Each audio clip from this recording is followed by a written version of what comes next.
All right, coming up next, it's a lightweight bout between Max Holloway and Nate Diaz.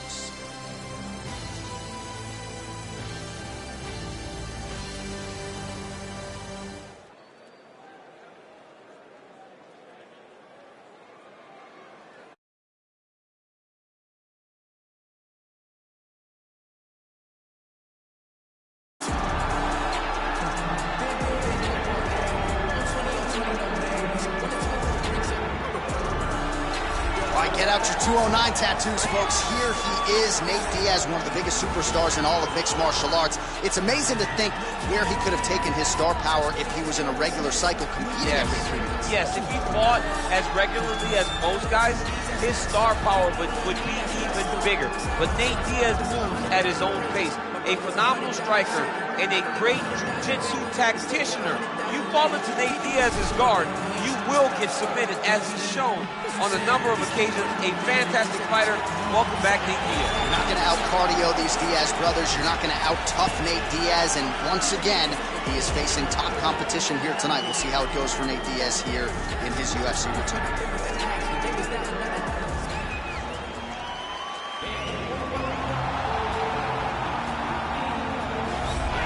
Well, his 13-fight winning streak is no more, but Max Holloway still makes this walk here tonight as one of the best pound-for-pound fighters in the world when it comes to pace, pressure, preparation, cardio.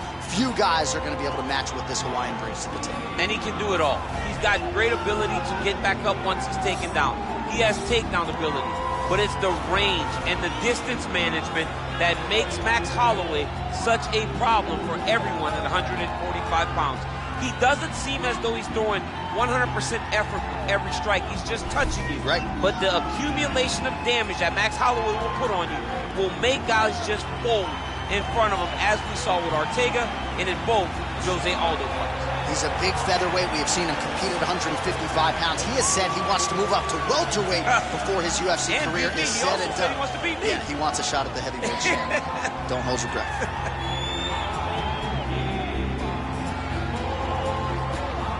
And now our tail of the tape for this lightweight scrap.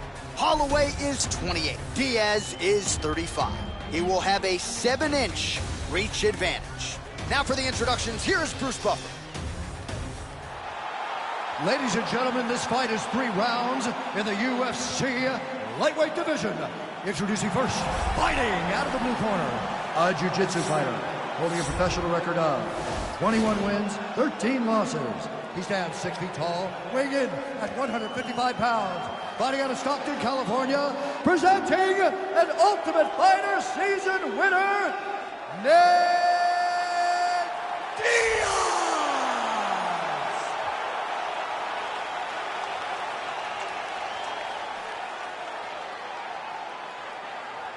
And now introducing his opponent, fighting out of the red corner. This man is a boxer, holding a professional record of 22 wins, 6 losses. He stands 5 feet 11 inches tall, weighing in at 155 pounds. Fighting out of Waianae, Hawaii, Max Blessed Holloway.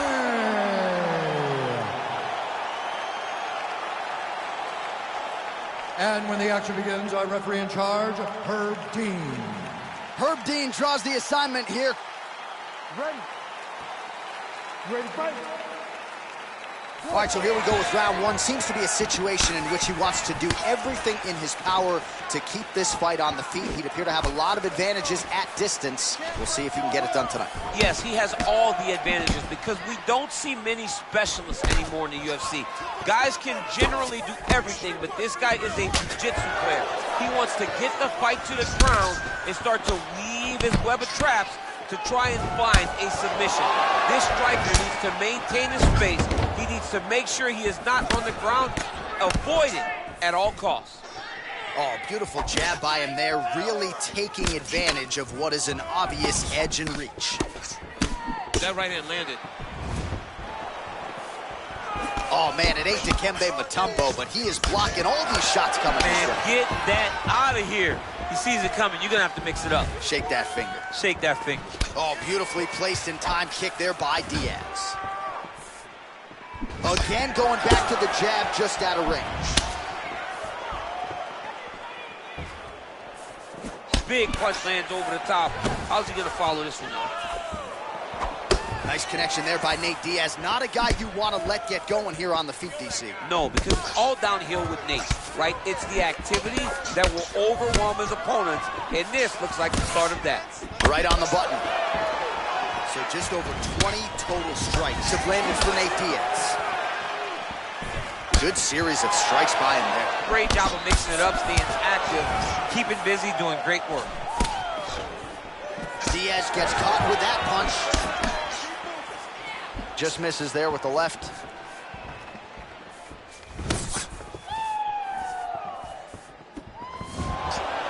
Oh, nice jab by him there, and I guess on the other side, hard to get your offense going when your head keeps getting snapped back like a Pez dispenser. Every time he tries to go forward and use his own offense, the jab is stopping him in his tracks. He's doing a great job of fighting behind him. Oh, he hurt him bad with the jab.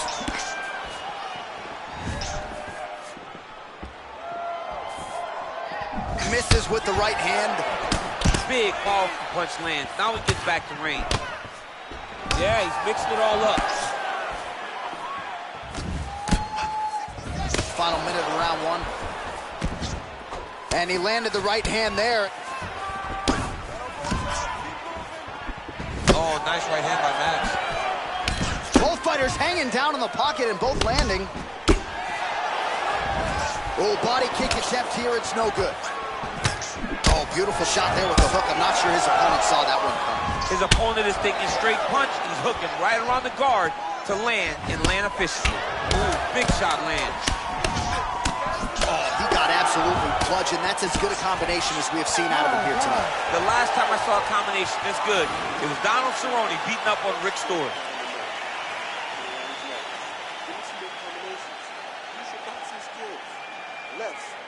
All right, so a crowd-pleasing 5 minutes in the books. DC, take us through some of the highlights.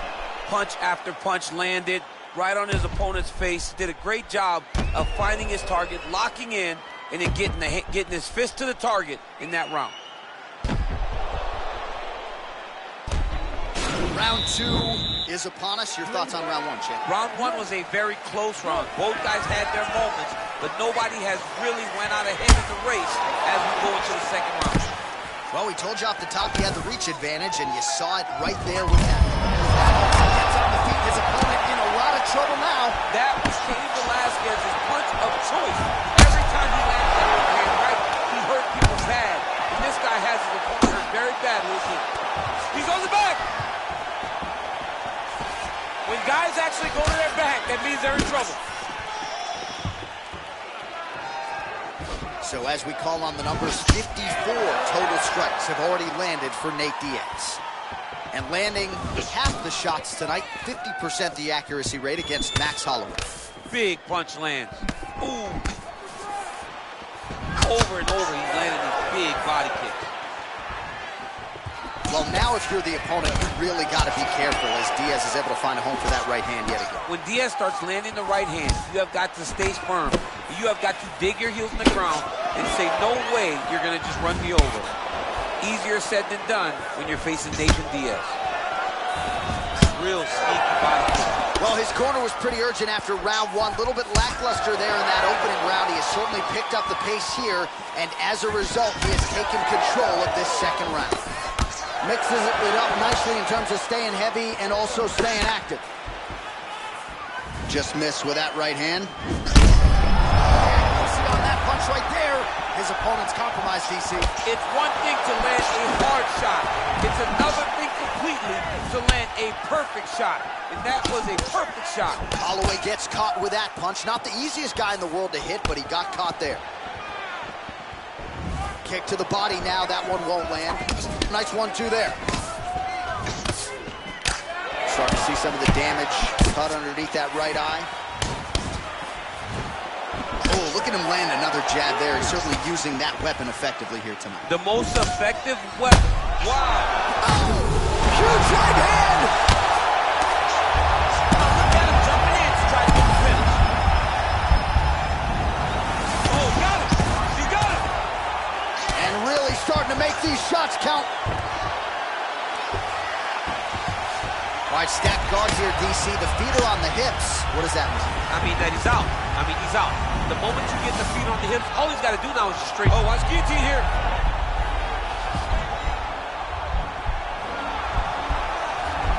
Oh, nice guillotine there.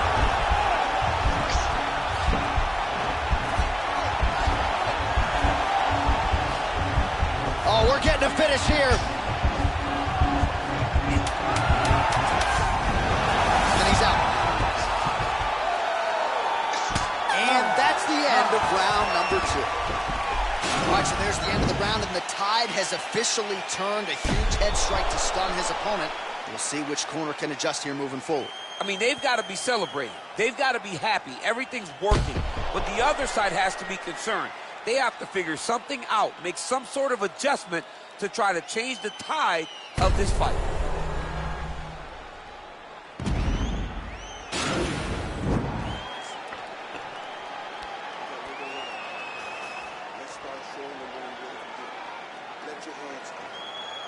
All right, next round is now underway. Previous round, not necessarily a tough act to follow. Pretty good, not good.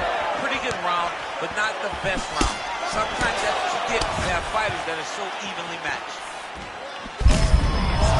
Slams, that's as good a punch as he's thrown all night. The punch that lands down the middle, the one that you don't feel, is the ones that land perfect, and that one landed perfect. Posturing up now. And now the damage is about to start. Nicely done there as he forces the miss from his opponent. Diaz has got his back, and this is one. He's going to start looking to try to attack a rear naked choke, and that's exactly what he's doing.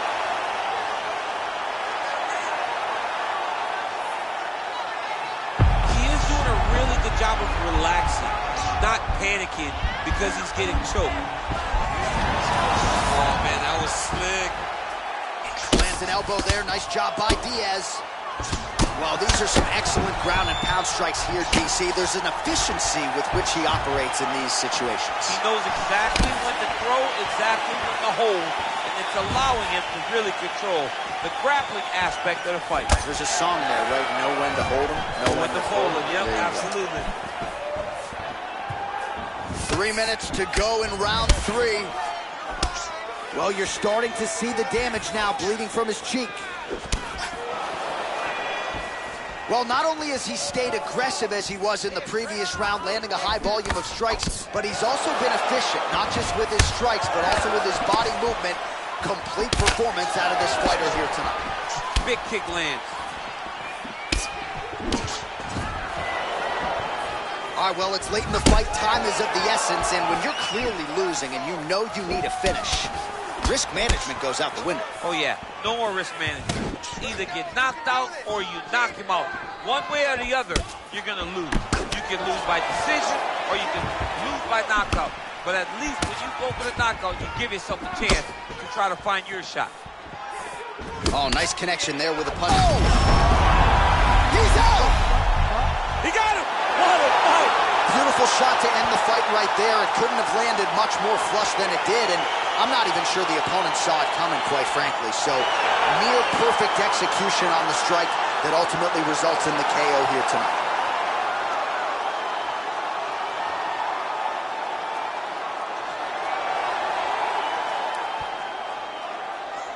Well, he's going to enjoy watching this one back. Let's take a look at the replay of the knockout just a moment ago. It was right hand after right hand after right hand.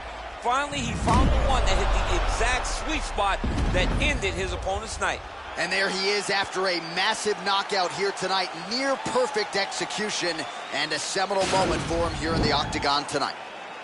Ladies and gentlemen, referee Herb Dean has called a stop to this contest at 3 minutes, 28 seconds of the third round. Declaring the winner by knockout,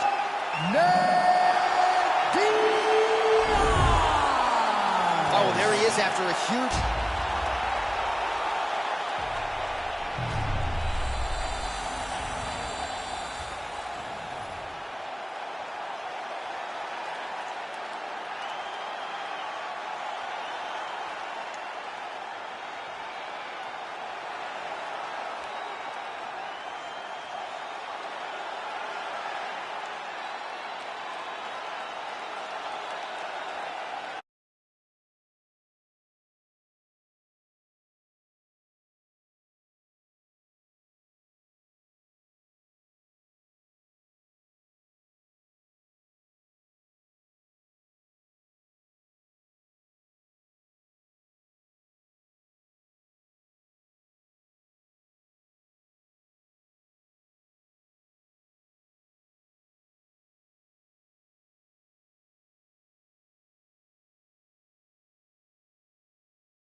Coming up next, it's a UFC strawweight division matchup.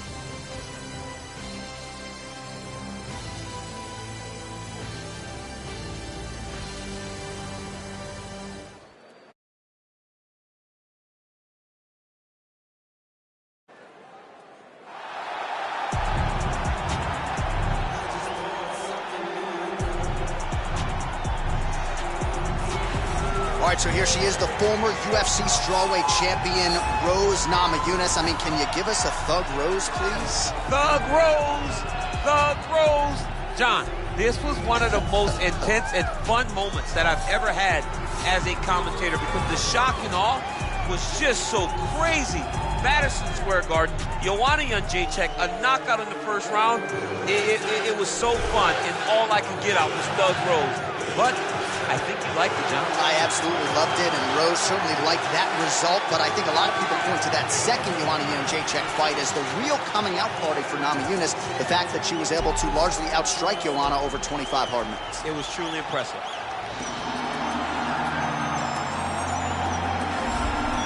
All right, so here she is, the UFC strawweight queen, Zhang Weili, has that first defense out of the way now. It was an epic clash with Joanna Jędrzejczyk, a fight that eventually will find its way into the UFC Hall of Fame. And you got to think a lot of valuable championship experience gained that night for Zhang Weili. There are a lot of difficult matchups here in this top 5 at 115 pounds. Wrestlers, former champions. But right now, Zhang Weili will be favored to beat all of them. She's got another stern test in front of her tonight.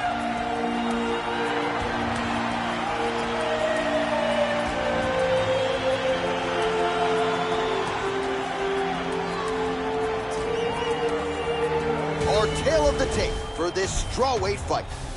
2 years apart, these two fighters with similar height and reach. Now to get us started, the veteran voice of the Octagon, Bruce Buffer. Ladies and gentlemen, this fight is 3 rounds in the UFC strawweight division. Introducing first, fighting out of the blue corner. This woman is a mixed martial artist holding a professional record of 12 wins, 4 losses. She stands 5 feet 5 inches tall, weighing in at 115 pounds. Fighting out of Denver, Colorado, Thug Rose Namajunas. And now introducing her opponent, fighting out of the red corner. This woman is a mixed martial artist, holding a professional record of 21 wins, 3 losses.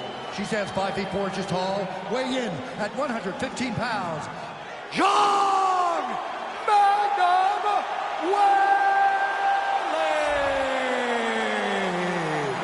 And when the action begins, our referee in charge, Herb Dean. Herb Dean, our referee for this one. Ready. Ready to fight. Good. All right, Thug Rose Namajunas ready to go here. Round 1. Trevor Whitman firmly in her corner, and might be a little bit of a feeling out process here tonight. She's not afraid to see what's coming back before registering her attack. Rose Namajunas in another big one tonight. Beautiful body kick. Zhang Weili with an entry here and able to connect on that one too. Beautifully done. I watched Weili hit pads, and I was amazed at the hand speed that she displayed in that short video clip.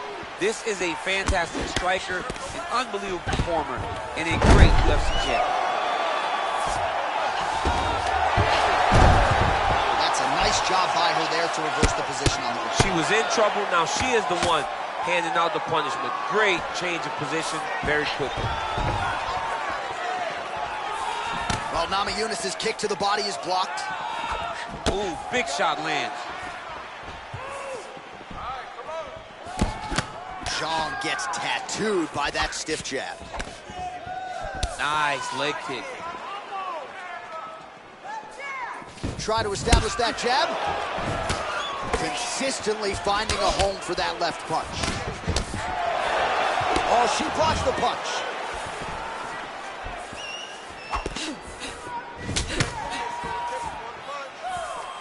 Nice kick directly into the finish. Nice kick.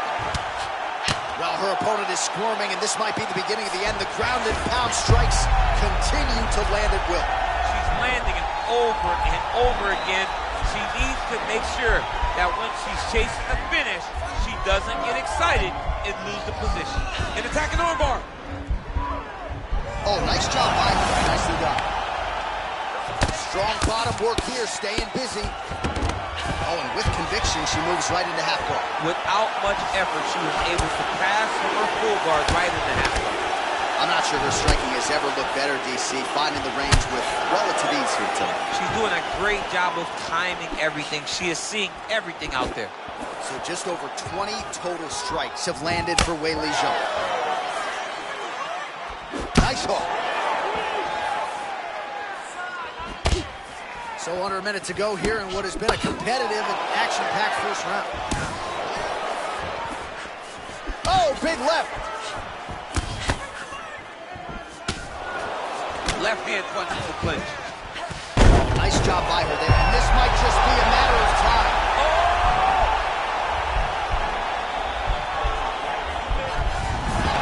Wow.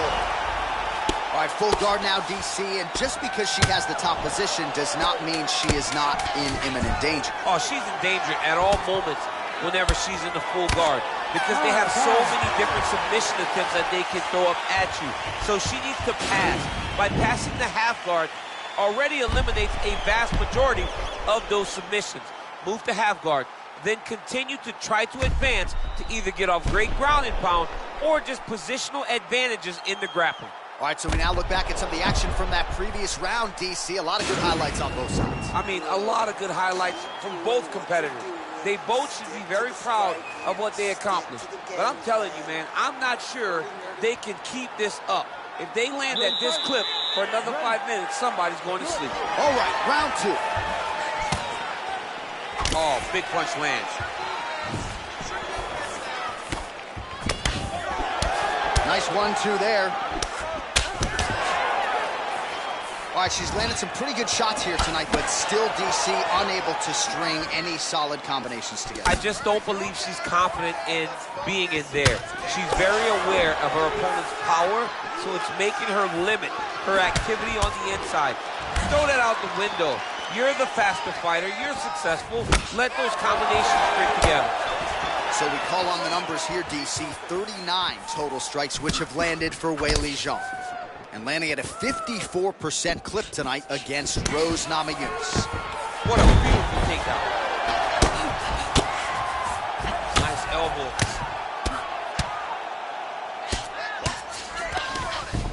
All right, she postures up here, DC. We'll see if she can get those ground strikes going. Watch for the huge elbows that she's known for. Namajunas has got the full mount. Oh, her ground and pound is on point here. She's made this a focus going in to make these strikes count. Certainly doing that tonight. She's making each and every one of them count. Doing a very, very good job of landing shots, landing them in combination, and making them all matter. Fighters back to their feet here. So we have passed the midway point in the fight. Oh, hook to the body here, but strong defense by Zhang.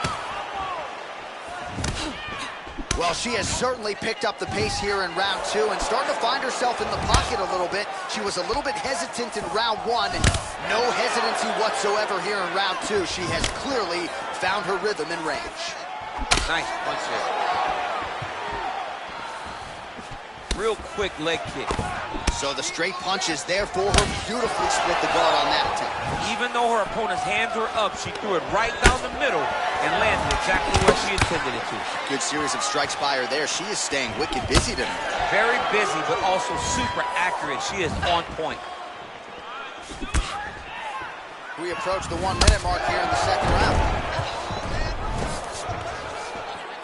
Oh. All right, so we got a little bit of separation now, but watch out for the setup. You got to think she's going to shoot for another takedown. She's going to shoot for another takedown, and it may not look pretty. It may be her taking a shot from halfway across the octagon. As long as she gets into contact, she has mastered the takedown of this lane. Well, we talked a lot about her flexibility off the top, and she's got rubber guard now. She's got rubber guard. She has options for finishes, but they're very rare submissions that we don't see very often in the UFC. Stop.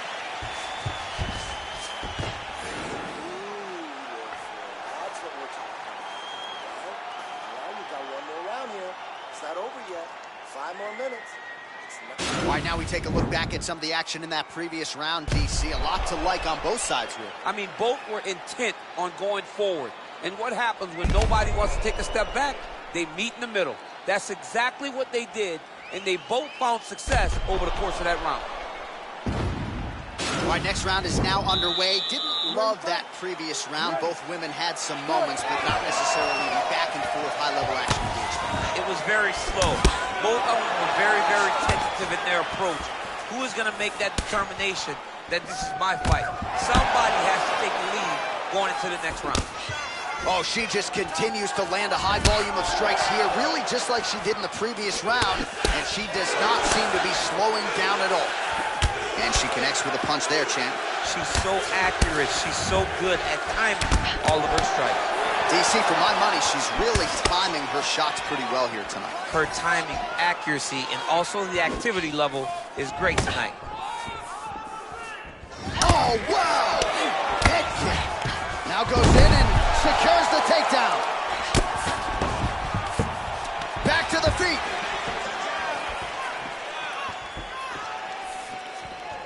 Just unable to quite find that range. Big liver kick lands under the elbow. Massive head kick. Oh, big left hook there. Oh! 82 total strikes have landed for Weili Zhang. And just 42% accuracy in terms of the land rate against Namajunas. Oh, nice shot to the body, connects for her there. Somewhat surprising, we didn't see a lot of body work from her earlier in the fight, but she is getting after it now. Punch over the top. And a nice job at least staying upright on that. Just over 2 minutes to go in our third and final round. Wow. Zhang's kick is blocked. Clean with the right hook. Just misses there with the left. Back and forth we go. Oh, that's as good a body shot as it gets. This could be it. Massive body shot. Massive strike. Great attempt. Great attack. And it landed perfectly for her. Oh, nice guillotine there. Oh, we're getting a finish here.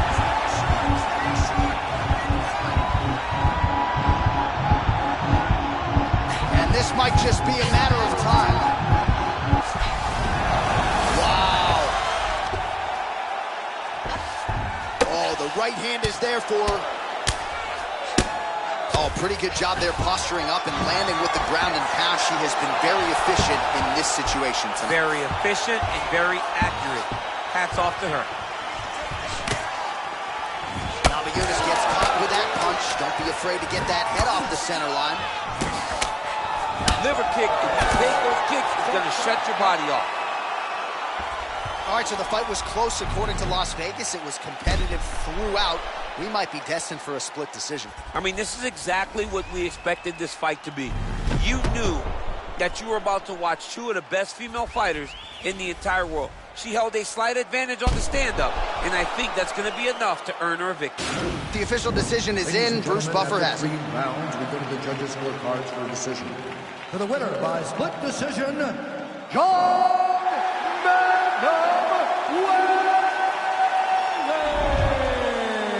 Well, a win's a win, DC. Doesn't matter how it goes into the books. She gets it done by split decision tonight. Nothing easy, though, about standing there waiting for the judges to render their scorecards. Well, I mean, and then you become uncertain of if you won the fight. You can see her asking her corner, did I do enough? Did I win? Fortunately, the judges, 2 of them, saw it in her favor, and she gets the victory tonight.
It is a bantamweight matchup between Jose Aldo and Aljamain Sterling.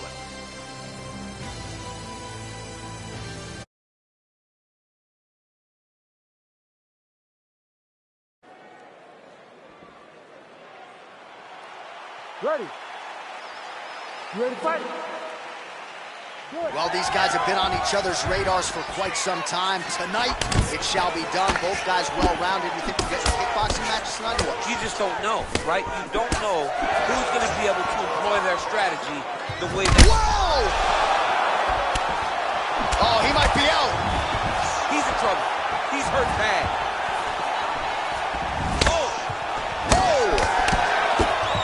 Is he timing his shots well here tonight, DC? It's hard to recall him being this accurate in the past. I mean, he is so sharp. And not only is he accurate, he's also keeping very busy. And he connects there with a punch, so pretty good striking display by him thus far. He throws everything so straight and so accurate. Ooh, head kick lands. He's hurt. Oh, big roundhouse attempt, just misses. That could have been lights out. Nice 1-2 there. Big body kick. Wow, that right punch has been the money weapon for him tonight, and he landed it again there. If his opponent does not change something, he will continue to throw the strike until he makes it stop throwing. So the numbers continue to pile up. 30 total strikes have landed for Aljamain Sterling.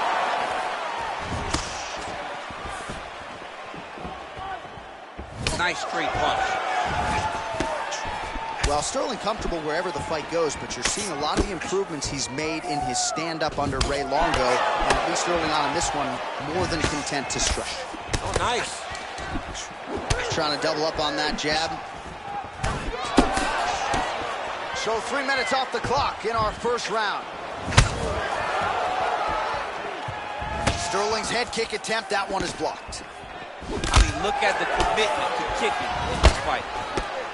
Aldo gets plastered with that overhand.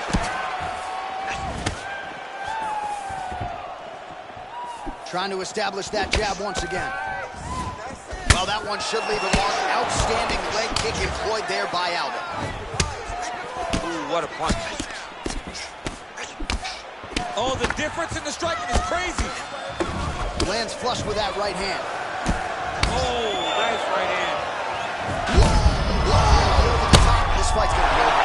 What a great way of mixing up his attack. He didn't stay the course. He mixed it. Low, and now he's got to hurt very bad. DC didn't take him long to find his range here tonight, huh? His timing is on point. Game of inches right now. Oh! He's out! He got it! Just an absolutely gorgeous shot to spell the end for his opponent. Crowd is absolutely loving it. He gets the near-perfect land. I'm not even sure his opponent saw it coming, but just the way he drew it up here tonight, saw that little crack of an opening and barged right through it to get the knockout. Well, another highlight for the real DC as we look back at that scintillating knockout. Yeah, but the whole fight, he was landing great strikes, kicks, punches. He was doing everything right until eventually he found the shot that ended the fight. Ladies and gentlemen, referee Herb Dean is going to stop this contest at 4 minutes, 40 seconds of the very first round. Declaring the winner by knockout, Jose Aldo Jr. Well, we congratulate him on a huge knockout here tonight. He'll probably keep that smile while he's sleeping tonight after what he was able to produce here. He's going to be smiling for a really long time. When you get a knockout like that, not only do you get the win, you also, most times, walk away with a $50,000 bonus check.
All right, coming up next for the UFC Middleweight Championship of the World between Chael Sonnen and Michael Bisping.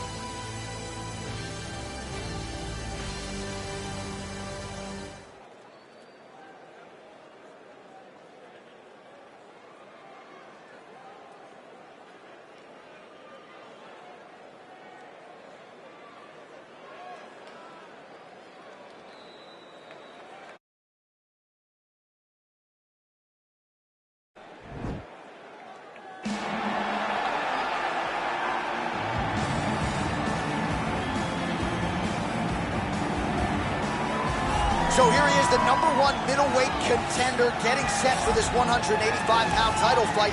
He believes this title shot should have come a long time ago, but he has let bygones be bygones. The focus now unseating the champion in dominant fashion and starting a new middleweight legacy of his own. 25 minutes or fewer away from becoming the new champion. We will see how he performs tonight.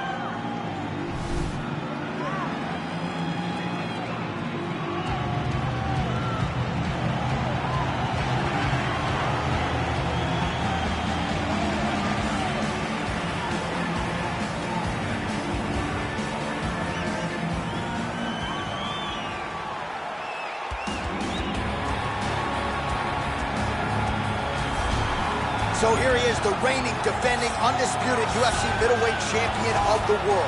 This man ubiquitously regarded as the top 85er at present. Some people believe this is the greatest middleweight of all time. He certainly does, and he has goals even beyond that. He wants to be one of the greatest mixed martial arts athletes of all time, and in order to preserve that goal, this is a title defense, simply put, that he's got to have.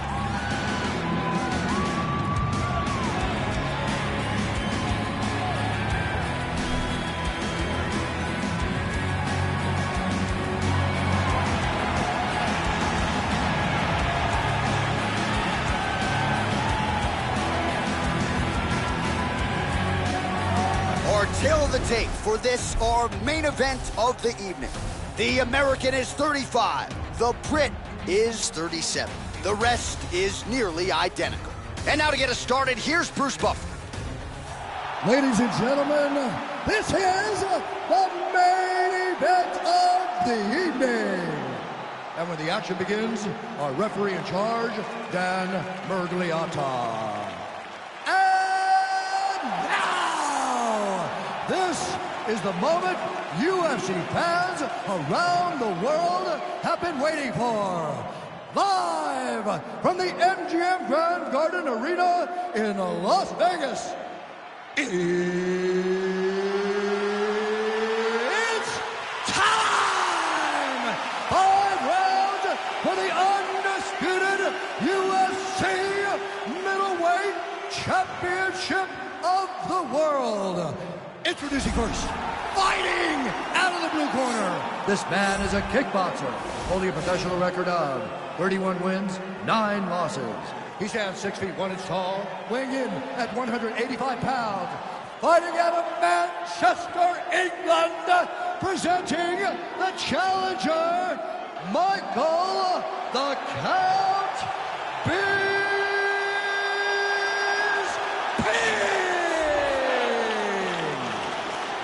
And now, introducing the champion, fighting out of the red corner. This man is a wrestler, holding a professional record of 29 wins, 14 losses, and 1 draw. He stands 6 feet 1 inch tall, weighing in at 185 pounds. Fighting out of Westland, Oregon, presenting the reigning, defending, undisputed UFC middleweight champion of the world, Chael Sonnen!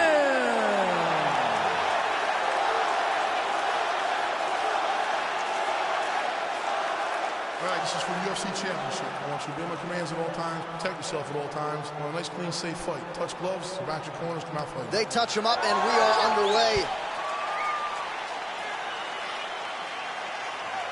You ready? You ready?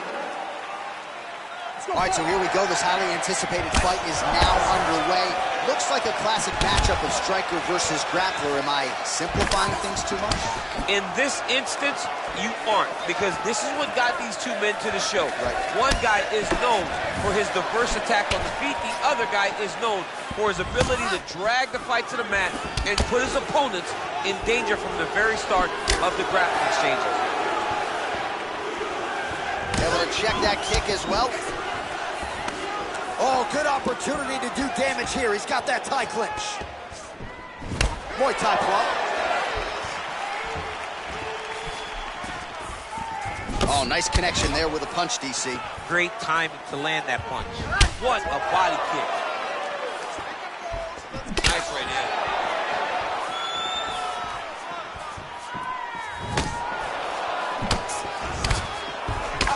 Right hand upstairs. Stuffs the takedown there. How good is his takedown defense? Back to his feet. Under 3 minutes now to go in the round. Big punch lands over the top. How's he gonna follow this one up? Lands flush with that right hand. Oh, combination lands, and it seemed like almost every strike found the target. So accurate when he decides to attack. It is a sight to behold. Oh, nice combination of strikes, all set up by that takedown. Elbow now to the head. That one landed by Bisping. Both fighters back to their feet now. Switching stances here. Good series of strikes for him there, staying busy and staying accurate. I mean, the accuracy is unbelievable. Bisping gets caught by that straight punch. Can't take too many more of those. Oh, massive head kick there. We'll see if he can finish. Oh!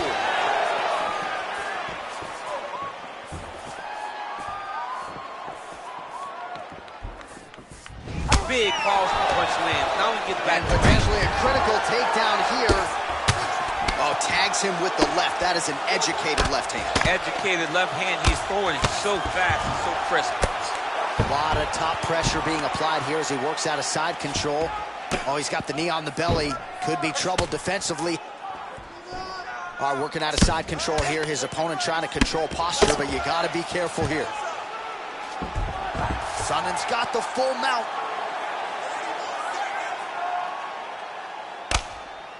Well, these are some excellent ground and pound strikes here, DC. There's an efficiency with which he operates in these situations. He knows exactly when to throw, exactly when to hold, and it's allowing him to really control the grappling aspect of the fight. There's a song there, right? Know when to hold him, know when to hold him. Yep, absolutely.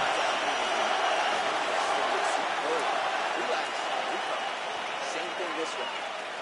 Go out there, keep your distance. All right, a lot of tremendous striking action in that last round, DC. I know you don't have a telestrator, but take us through the replay. I mean, I would love to have my telestrator right now. That was a great display of high-level mixed martial arts striking. Both combatants stood toe-to-toe and let it all hang out.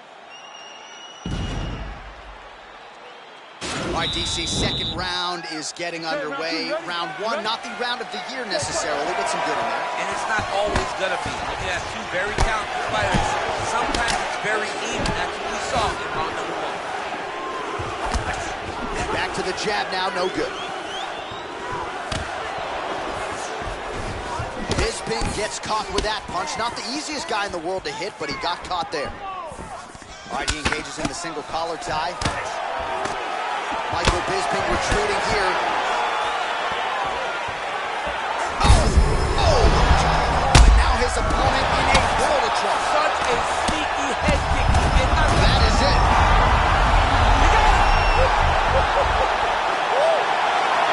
Again, the winner here was so aggressive with his onslaught that ultimately appeared as though the outcome was an eventuality. So if you're the referee, you got to protect the fighter, and I thought he did a good job of doing just that.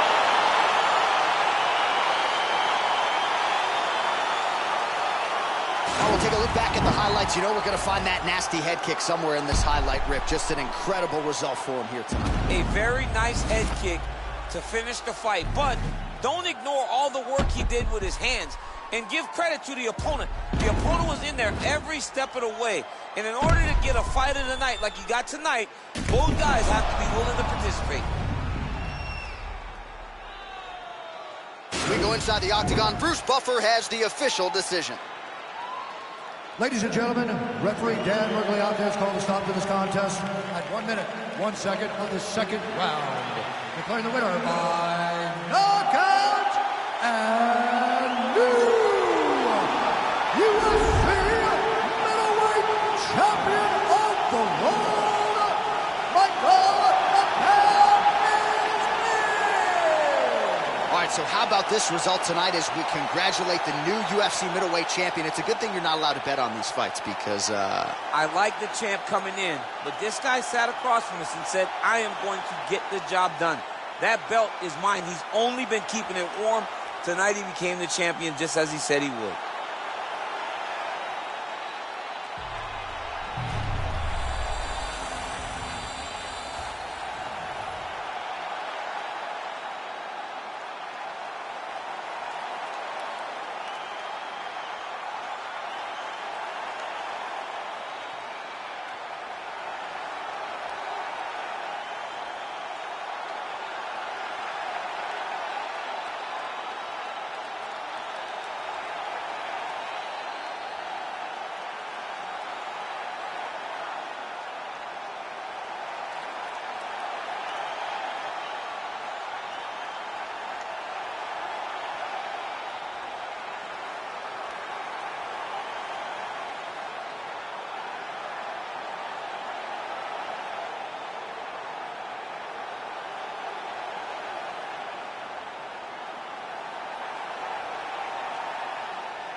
It is a women's bantamweight matchup between Meisha Tate and Cris Cyborg.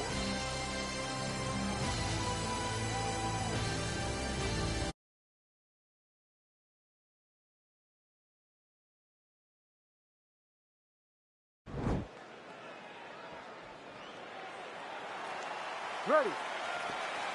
You ready to fight? All right, so here we go with round one of this highly anticipated affair. And well-rounded doesn't even begin to describe it. Both women have every skill in the book. Both of them have every skill in the book. They're so talented. They train so hard. They come from great camps. This is a very even matchup. Big punch lands through the middle.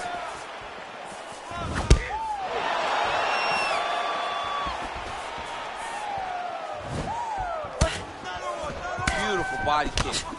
Another big body kick lands.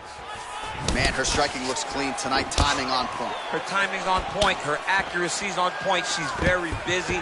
She's in a good flow. Stuffs the takedown shot there. How good is her takedown D? She lands a switch knee. Oh, she's got as good a tie clinch as anybody in this division, and she has gotten the tie plug here. She got the tie clinch because she's so well versed in going and securing that position. Great job. Stuffs the takedown, no problem.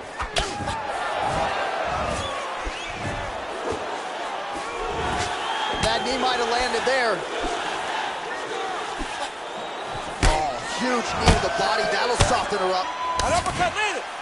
Big knee lands there.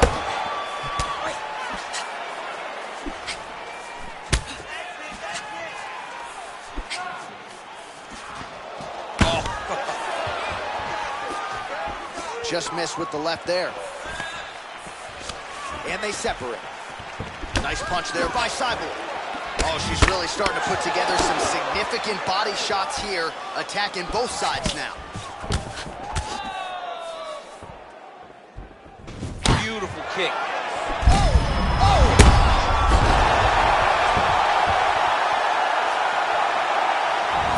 Game of inches right there, boy. Wow.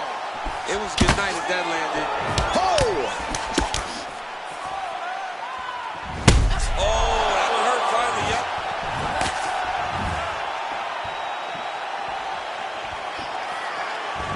Good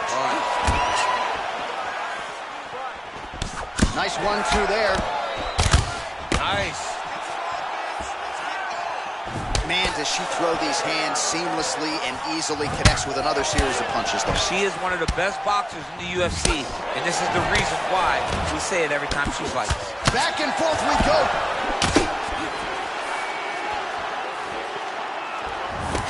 Cyborg gets caught by that flush straight punch. Nice job by the offense there. Nice. 15 seconds remain in the round. Leg kick. All right, both women now continuing to try to get a more dominant position here in the clinch. I can hear Dominik Cruz just screaming underhooks. My ears are bleeding a little bit. Yeah, underhook, underhook, underhook. It's the key in that position. You got to control the underhook to win offensively and control the underhook if you're trying to escape defensively. All right, so we will see another round here. Sat her opponent down there in that previous round with a punch. Surprisingly, we are going forward because I thought it was over. I saw that punch land. We started to yell. We started to scream. We thought the fight was done, but we moved forward because her opponent is so tough, but she's so skilled that she can't get there again. You ready to fight? Ready. Do it.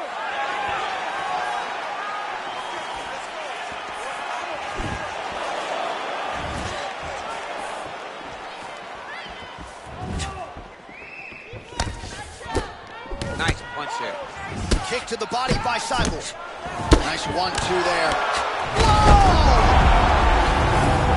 And just like that, the fight is over. Oh! Yeah, that was just a beautiful shot by her there to end the fight. I'm not sure she could have drawn it up any better than it played out here tonight. She lands the seminal blow there midway through the round. I'm not even sure her opponent saw it coming. So, big knockout win for her here tonight.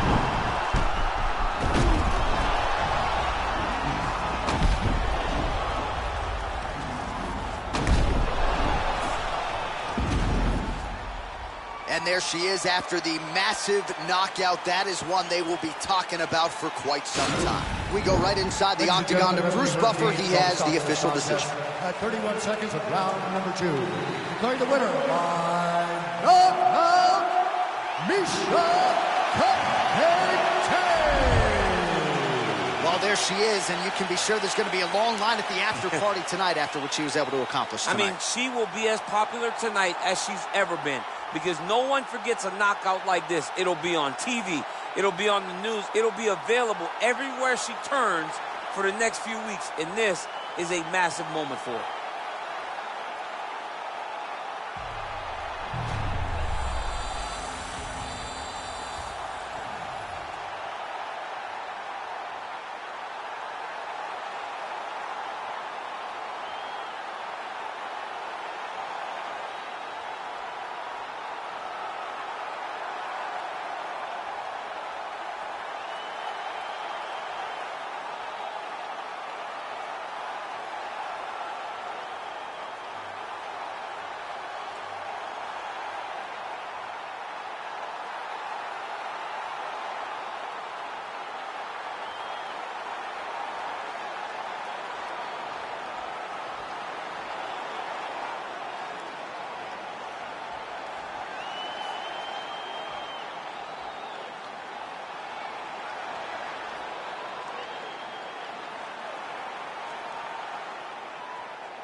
All right, coming up next, it's a heavyweight collision between Alistair Overeem and the Gypsy King, Tyson Fury.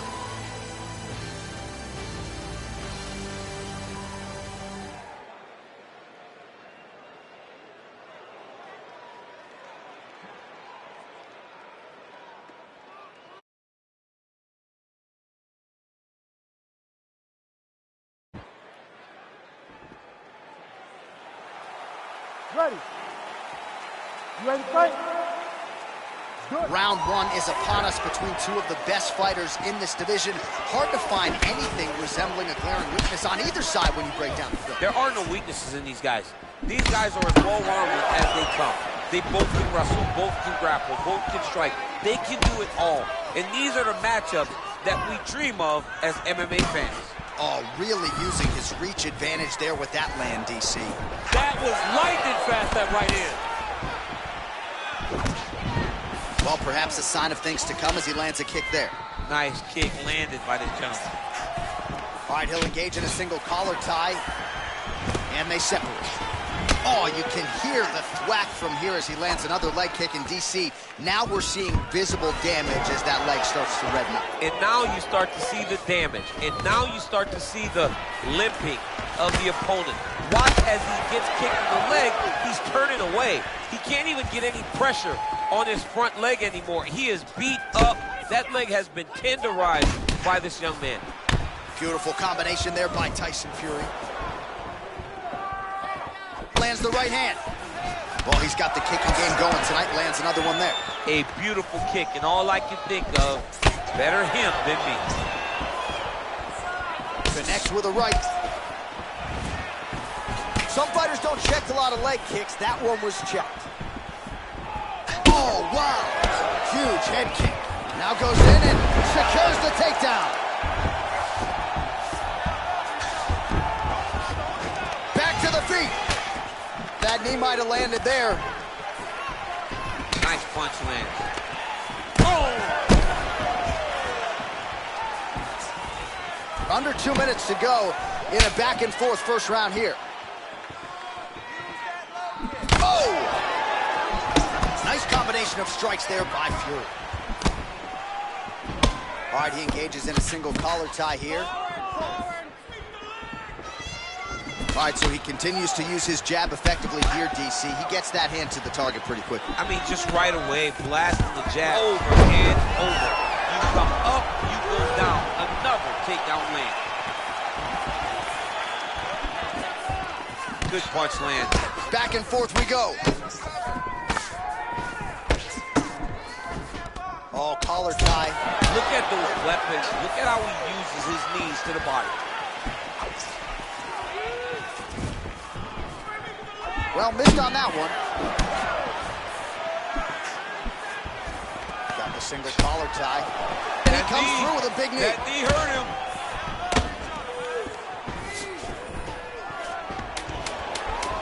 Oh, big left. And now he's got that tie clinch.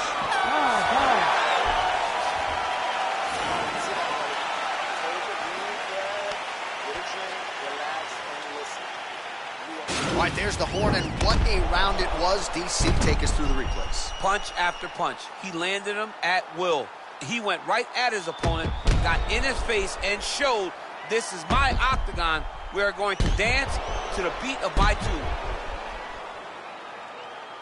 All right, second round now underway. I'm no analyst, but a little bit of a feeling out process there in round one. And that's a part of being in the octagon with someone that's so skilled.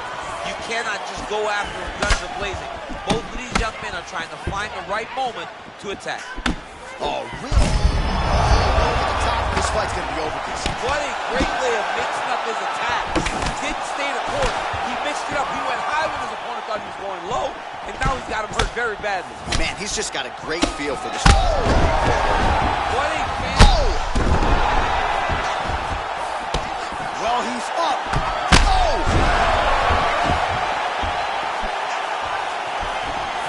Knee to the body. Big elbow. Get right here. Single collar tie now. From the clinch now. Ooh, nice trip to get the takedown. Oh, he's hurt. He's in trouble. He's hurt bad. Oh! He's out! He's done. He's done. What a performance. Yeah, there's another one for the highlight reel, and that's probably as good a knockout as he's had in the UFC. Just a perfect shot to end the fight. Crowd absolutely loving it. Flush land to close out his opponent. I'm not even sure the other fighters saw it coming, so a big knockout for him here tonight on the biggest of stages.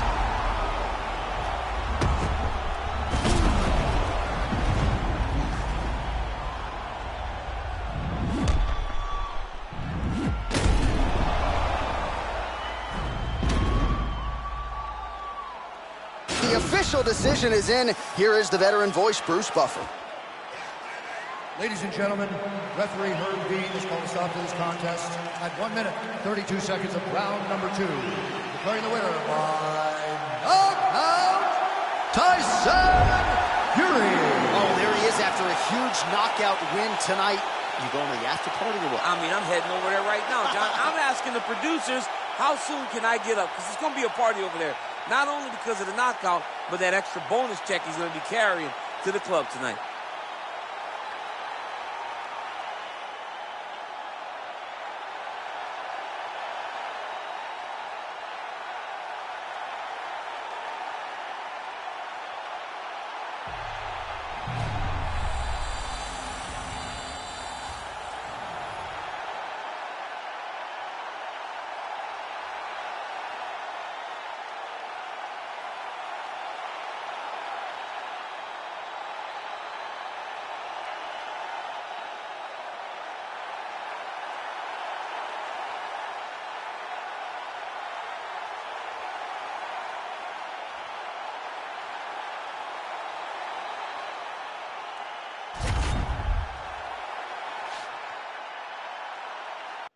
All right, coming up next, it's a featherweight matchup between Alexander Volkanovskj and Charles Oliveira.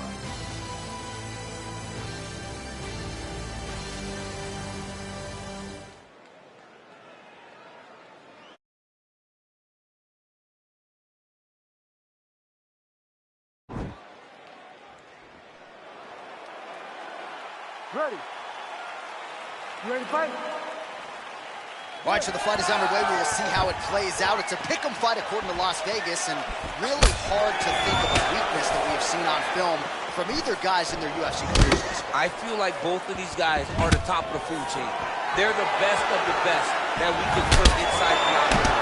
They are so well-rounded. They have every skill, and that is going to be on display tonight in this key matchup. Well, perhaps a sign of things to come as he lands a kick there. Nice kick landed by this gentleman. And he landed the right hand there. All right, so a nice straight punch there after he caught the leg. He decides to punch out as opposed to going for any takedown. Great punch landed with so much power. Oh, head kick attempt. That one's clean. Taken down here by Volkanovskj. And a nice job to stick with it there to complete the takedown. Oh, the ground and pound strikes continue to rain down. The opponent better move out of harm's way or the referee's going to stop the snap. He better start to move, and when his opponent starts to posture, he needs to put his feet on the hips, push him away to try to escape this very, very dangerous position. Pretty good ground and pound by him here. He told us on Thursday he needed to be more effective in these situations. Certainly effective tonight. Many people have gone away from this style of fighting. This man has embraced it, and you are seeing why he's one of the best that we've seen do it in a long time. Oh, right to the mount. Oh, he's got the ground and pound going now.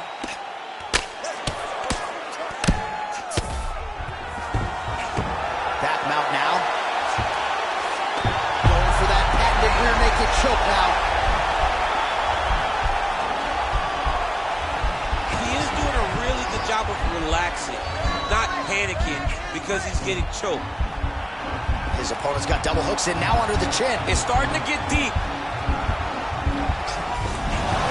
Now he's okay. Now he can escape. Well, he's staying pretty effective here, fighting off of his back. Nice strike landed there by the bottom by Volka. Elbow there by Volkanovskj. Lands the ground and pound strike here. Oh, nicely done there as he escapes back to his feet. 36 total strikes have landed for Alexander Volkanovskj. Oliveira doing the right things defensively. It's such a fast leg kick. That strike will count. 45 seconds remain in the round. Oh, nice leg kick attack there from Alexander Volkanovskj. You know it's a city kickboxing fighter if they're employing that weapon. And you know, honestly, John, he's done that over and over again. The leg kick were what got the belt. You don't really stand after you take a head kick like this. That is such toughness to even be on his feet right now. Now what a round. He had a lot more than a puncher's chance coming in. Big knockdown for him in the previous round. DC, talk us through the highlight. He got in his opponent's face, landed that big punch that put his opponent flat on his back. He couldn't get the finish, but if he lands one more time just like that, he will get the victory.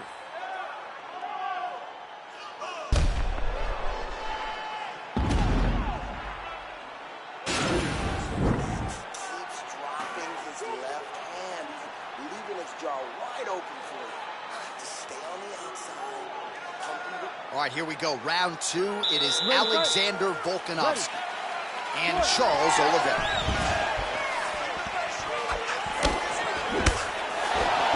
That is a huge shot right there, DC. You don't want to eat too many more of those. No. Now all in a quick entry. Great single entry. Rotates the high crotch, taking it forward. Oh, takes it over high. What a fantastic takedown. Side control now. Oh, he postured up there, gained some valuable Now separation. he's going to attack the triangle choke here.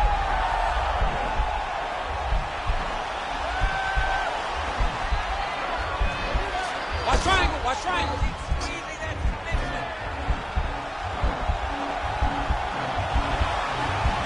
There he is, he's moving to the finisher position. Now watch, he goes parallel, right? Oh man, that was slick. Well, there are few things more fun to watch in mixed martial arts than these type of transitions and scrambles on the ground. High-level grappling can really be entertaining. So we call on the fight stats here. These numbers are unofficial, but 52 total strikes have landed for Alexander Volkanovskj. And I'd also add landing with 62% accuracy tonight against Charles Oliveira. All right, he's very comfortable fighting off his back, DC. Now looks like he's trying to hip escape. Yeah, he's trying to hip escape or maybe look for a Kimura here. Well, that combination's going to leave a mark. You see him getting top position, standing over his opponent, and delivering the ground strike. Nice job by Volkanovskj. Strong bottom work here, staying busy. Oh, tags him with the left, so the right hand has been there. Now he goes left hand. When you're able to fight from both sides, you become really dangerous. 2 minutes remain in the round. All right, working inside the closed guard now. Flush right hand is true.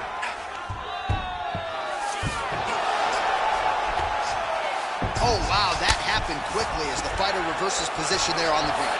Unbelievable position change. Wow, what a transition. Man, look how flexible those legs are. He's got him in rubber guard. I don't think I could do that if I tried. I mean, John, don't sell yourself short. You just might be able to do it. But if you do, John, you're doing it with the idea that you're slowing everything down as a defensive fighter. There are submissions, right? There are submissions, but they're very rare submissions that we don't see used very often in the UFC. I love watching this guy move on the ground. Another nice transition there. Such a hot... Oh, now trying to isolate an arm, DC. He needs to move his hips back to cover. He cannot allow him on that angle.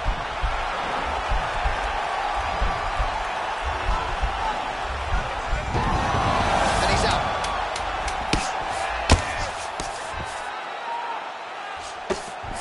And the horn sounds on round 2. All right, so there's the end of the round, and the tide has officially turned. A huge head strike to stun his opponent. We'll see which corner can adjust here moving forward. I mean, they've got to be celebrating. They've got to be happy. Everything's working. But the other side has to be concerned. They have to figure something out, make some sort of adjustment to try to change the tide of this fight.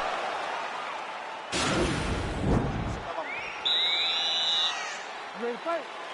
Ready. Third round underway. Oh, he's got it going now. Nice connection there, DC.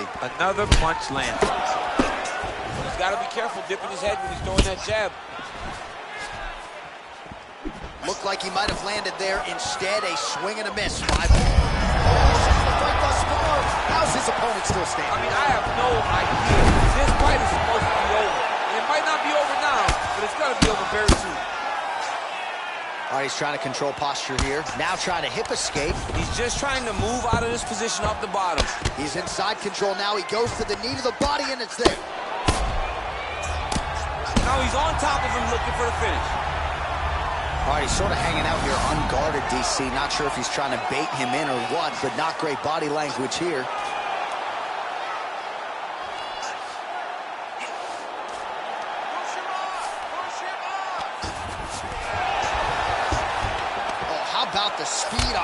reversal there. I mean, continues to attack here. We'll see if he can set up the armbar. An attacking armbar.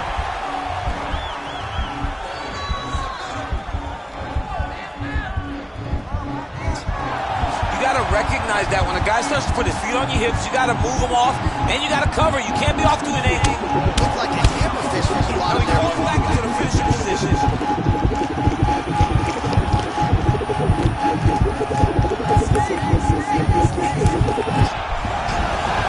Somehow stays in the fight. Ooh, right into side control, DC. This is where you want to be now because you get to make your opponent decide. They try to turn back into you, you can attack guillotine. If they turn away to try to get to your knees, you throw your hooks in and you got all your rear choke submissions. Well, anytime you are in a ground fighting situation with this fighter, you're potentially playing with fire.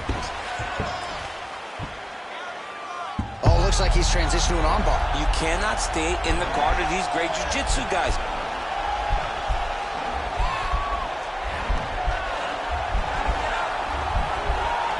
So Charles Oliveira going submission hunting here again, DC. He trains out of Houston, and he's out. All right, so he's sort of turtled up here. Not great body language. Perhaps he's trying to bait him in a little bit. All right, so inside the open guard of his opponent. You got to be careful playing around for too long here on the ground with this guy. Back and forth we go here. Oh, he's real. Shot there, DC. He is officially rocked. A big, massive hook. Quick entry here. Nice single leg entry. Rotates ahead outside to a high crotch. Takes him forward. Slams him on his back. What a takedown. How's that feel to be on the wrong It end of does that? not mean. I'm sorry. I knew I was going. Double leg.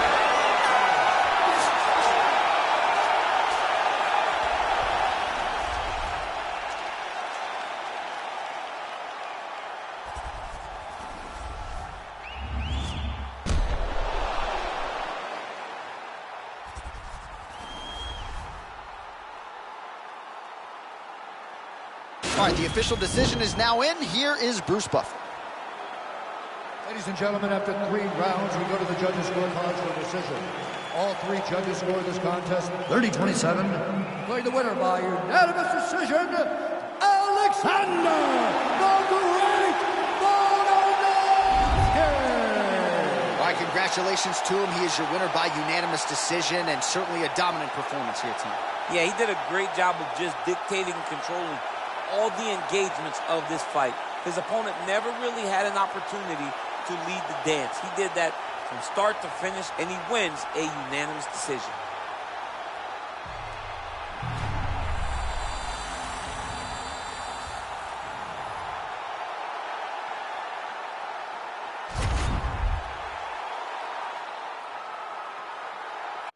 All right, coming up next.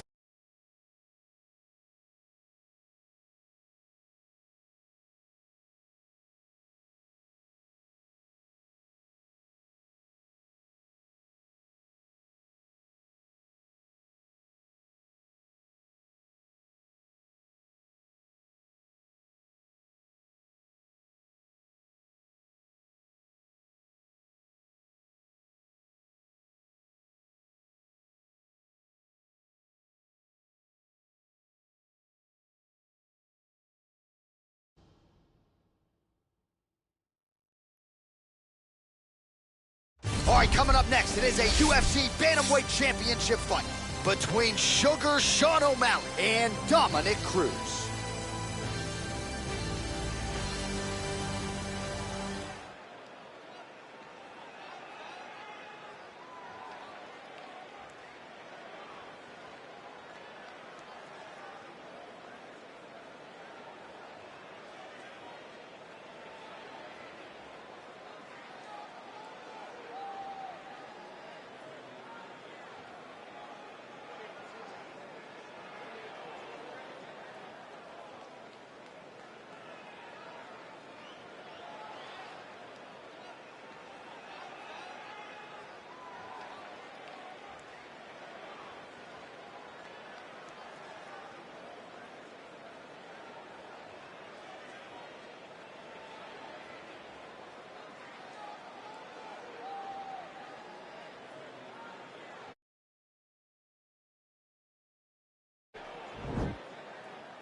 right, so here is a man who is ubiquitously regarded as the greatest bantamweight of all time. He'll tell you he built this division, and DC, I know he's not here to pick a fight with you right now, but this legacy of Dominik Cruz is really exceptional. It is unbelievable what Dominik Cruz has accomplished over the course of his career. Not a guy that people thought would go down in history as one of the greatest bantamweights of all time. He's not a guy that has a laundry list of accomplishments before he got to mixed martial arts. But he's a guy that is unmatched in his preparation, and a guy that has a will and a desire to win that no one, and I say no one, can match. So from the commentary table, what Dom's constantly yelling at me, right, to in the octagon, Dominik Cruz wants to be the winner. And injury-wise, no fighter has dealt with more adversity than Dominik Cruz, who still believes at one point or another before his career is said and done, he will be belted yet again.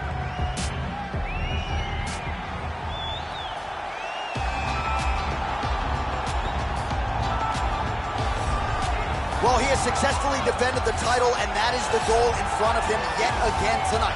The UFC's bantamweight champion of the world.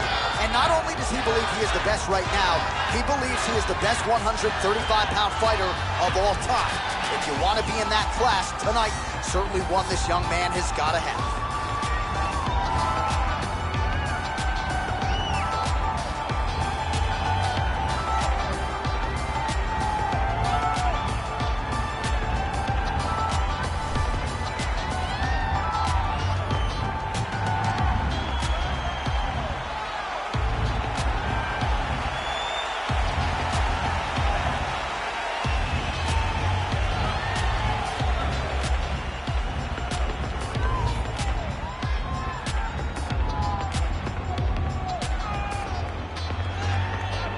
Our tale of the tape for this, our main event of the evening.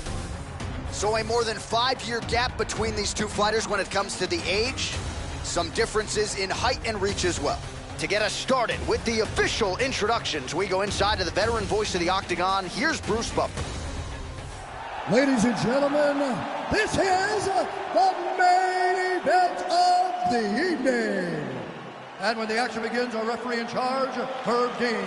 And now, this is the moment UFC fans around the world have been waiting for. Live from the MGM Grand Garden Arena in Las Vegas, it's time! 5 rounds for the undisputed UFC Bantamweight Championship of the World. Introducing first, fighting out of the blue corner. This man is a mixed martial artist, holding a professional record of 23 wins, 4 losses. He stands 5 feet 8 inches tall, weighing in at 135 pounds. Fighting out of San Diego, California, USA, presenting the challenger, Dominik the Dominator Cruz.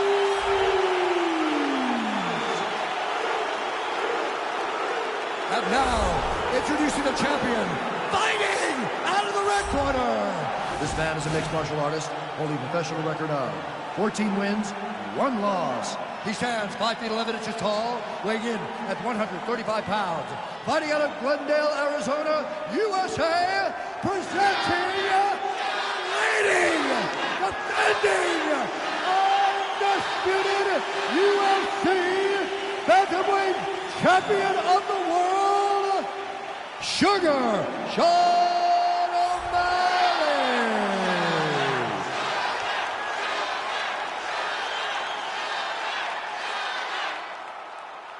All right, this is for the championship. You've been given your instructions in the dressing room. Protect yourself at all times. Follow my instructions. We will have a clean fight. Touch gloves. Let's make it official. They touch him up, and we are underway.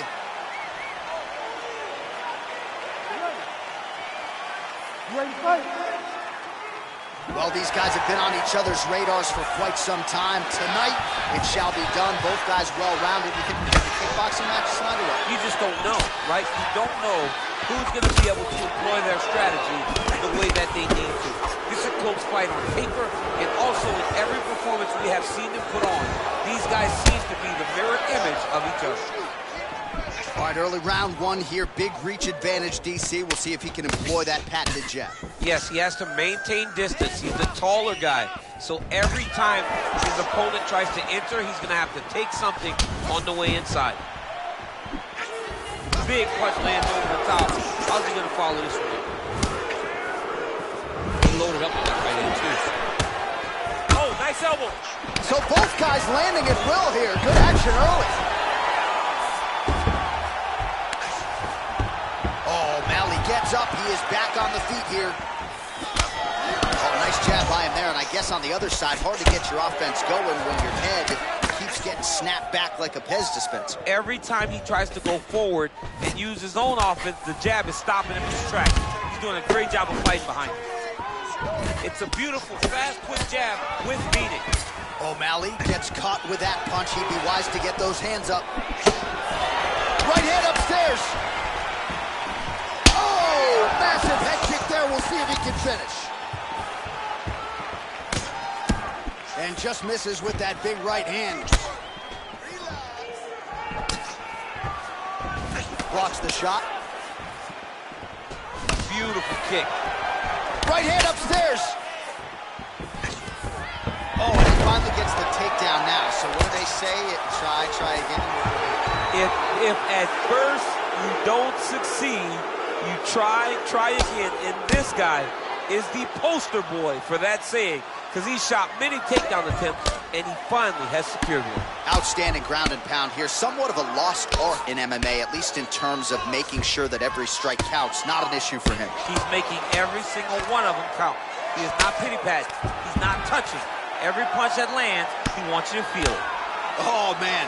This ground and pound is good. Probably my favorite striking realm in MMA, and he's as good as it gets. The problem is his opponent is not controlling his posture.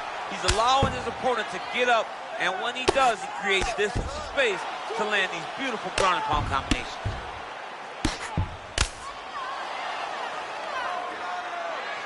So we cross the 30-second mark in our opening round. I mean, how many can he take?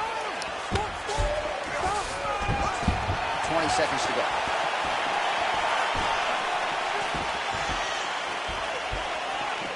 "15 seconds. Very tricky when he throws that body kick. Round two is next.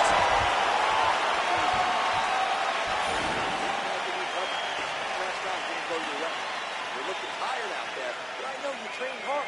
There's more left in you. I need you to be smart. All right, no telestrator for DC tonight, but we'll get you some replays. And if you like face punching, that was a good round. Yeah, where's my telestrator, man? I want to draw this action. But yeah, John, you're right. It was the striking, it was the punches that really did allow him to take control of this round. All right, second round now underway. I'm no analyst, but a little bit of a feeling out process there in round one. And that's a part of being in the octagon with someone that's so skilled. You cannot just go after them guns a-blazing. Both of these young men are trying to find the right moment to attack. Oh, wicked nice leg kick there, DC. Can't take too many of those. Well, you saw us reference it in the tail of the tape, DC. He's got the reach advantage and certainly made good use of it there in landing that jab. Outstanding kick there by O'Malley. Nice 1-2 there. Try to establish that jab. Clean with the right hook. Cruz's lower jaw does not look good. I don't think it's broken, but starting to show some obvious signs of swelling. Good series of strikes for him there, staying busy and staying accurate. I mean, the accuracy is unbelievable. Beautiful strike. Punch coming, it's blocked.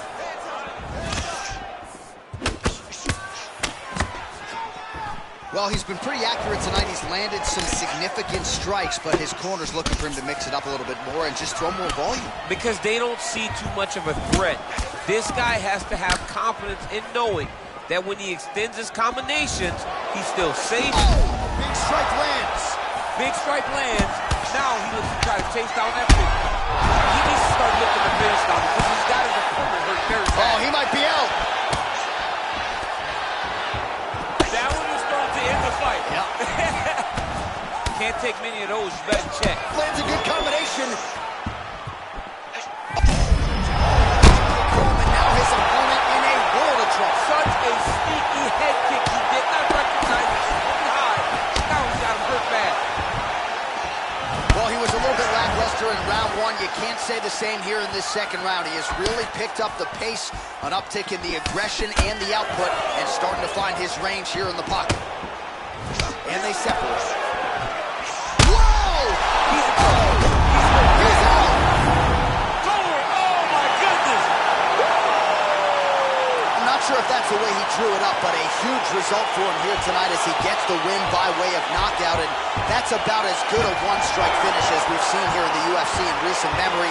I'm not even sure the opponent saw it coming, so a big win for him here tonight. All right, let's take a look back at the replay. It ends up a knockout, but this was really a striking clinic from the moment they touched him. I mean, a competitive fight that one guy finally found the shot that ended the fight. But both of these warriors displayed a ton of heart. One guy got the finish, but neither guy should be disappointed in their performance. Ladies and gentlemen, referee Herb Dean's called a stop to this contest at 3 minutes, 36 seconds of round number 2. Declaring the winner by knockout, and still the undisputed UFC Bantamweight Champion of the world, Sugar Sean. Well, when you can hold a title at 135 pounds in modern-day mixed martial arts and in the UFC, you're one of the best pound-for-pound fighters in the world. We still have a UFC champion here at 135 pounds. At 135 pounds, he is the standard. And he showed tonight that if you're the challenger, you better come with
UFC lightweight division bout.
All right, so here he is, one of the better offensive takedown guys we have in the UFC, DC. And if anyone is well-equipped to speak to this, it is you. The opponent knows what's coming. At least to this point in the UFC, no one's been able to stop him. He just has to keep him away, because the moment this guy gets close enough to either grab a leg or make body contact, now you're in trouble. He has a knowledge and an understanding of position from a lifetime of just all grappling, judo, wrestling, sambo. He does it all, and he has just so many ways to get you to the floor.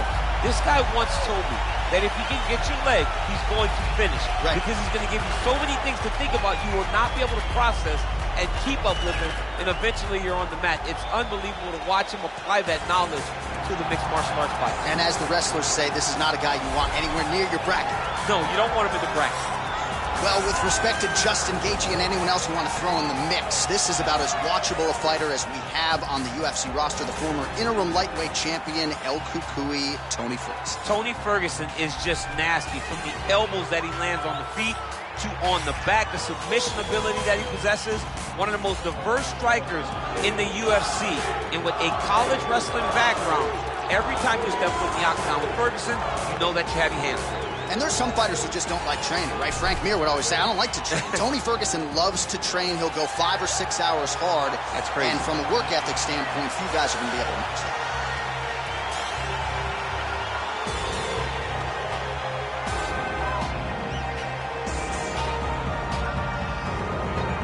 And now our tale of the tape for this lightweight scrap.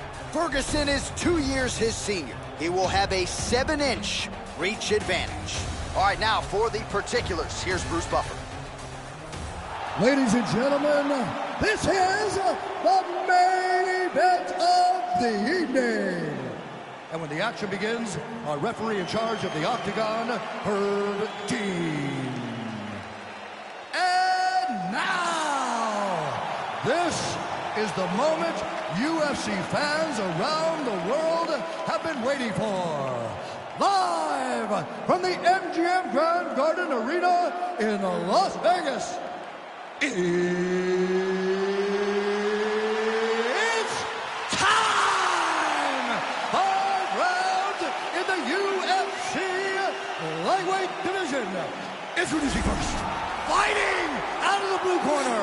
This man is a mixed martial artist, holding a professional record of 22 wins, 7 losses. He stands 5 feet 8 inches tall, weighing in at 155 pounds. Fighting out of Boca Raton, Florida, Iron Michael Chandler! And now introducing his opponent, fighting out of the red corner. This man is a freestyle fighter, holding a professional record of 26 wins, 6 losses. He stands 5 feet 11 inches tall, weighing in at 155 pounds. Fighting out of Orange County, California,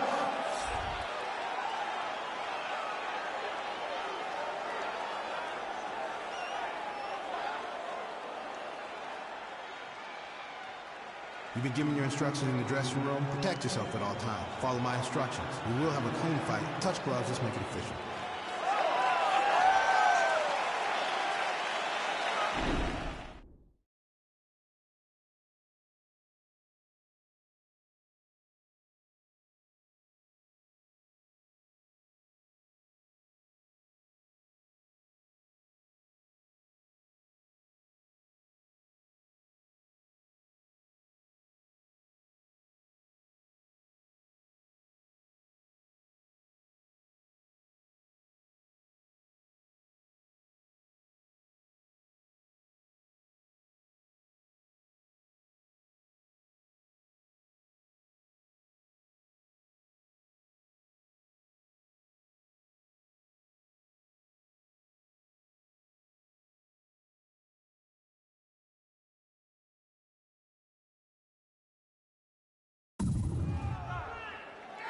Ready. You ready to fight? All right, so here we go with round one, and on one side, clearly the more well-rounded fighter, yet when we sat down with him on Thursday, first words out of his mouth, he ain't gonna submit me, I'm gonna try to take him down. Oh my goodness, and you laugh just like that, because you know how much of a joke this is. You wanna avoid the grappling with this guy at all costs. I know he has the body, I know he has a big ego, but it would benefit him to fight this fight and make it as easy as possible. Well, we told you off the top he had the reach advantage, and you saw it right there with that punch. Oh, look at him land another jab there. He's certainly using that weapon effectively here tonight. The most effective weapon in all of boxing, in all of combat sports, is a jab. This young man has a knowledge of using it like no one else. That is, oh man, this dude is good. Oh! Jab hurt him a little bit. Man, these guys are throwing back and forth.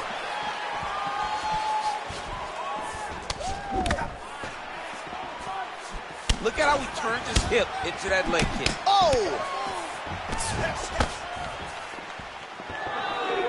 3 minutes now to go in this one. So just over 20 total strikes now landed for Tony Ferguson. Ferguson gets absolutely melted by that head kick.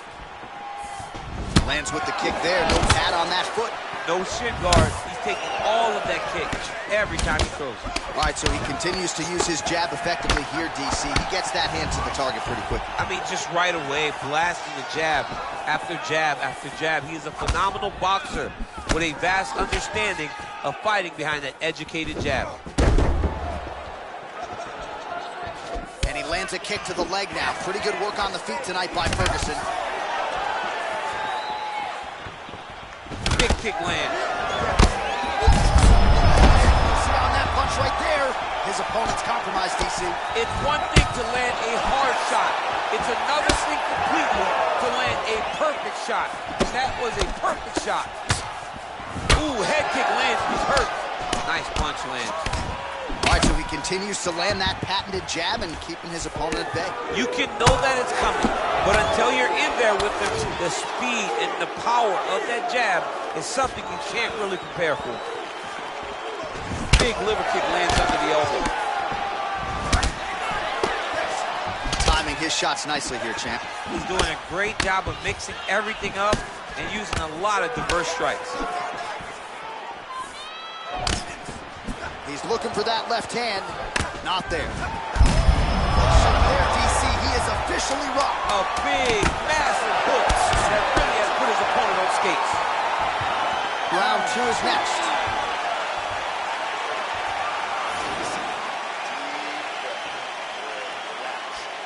Drink the water. And listen, I want you to set those kicks up a little bit better with your hands, okay?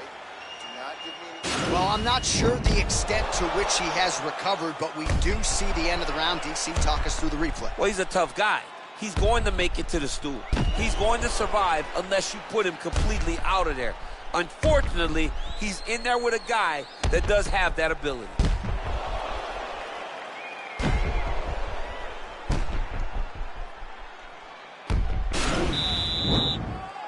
Ready to fight? Ready. All right, round two. Oh, That's a hell of a kick right there. He told us Thursday that he was going to be... He's in trouble. He's hurt bad.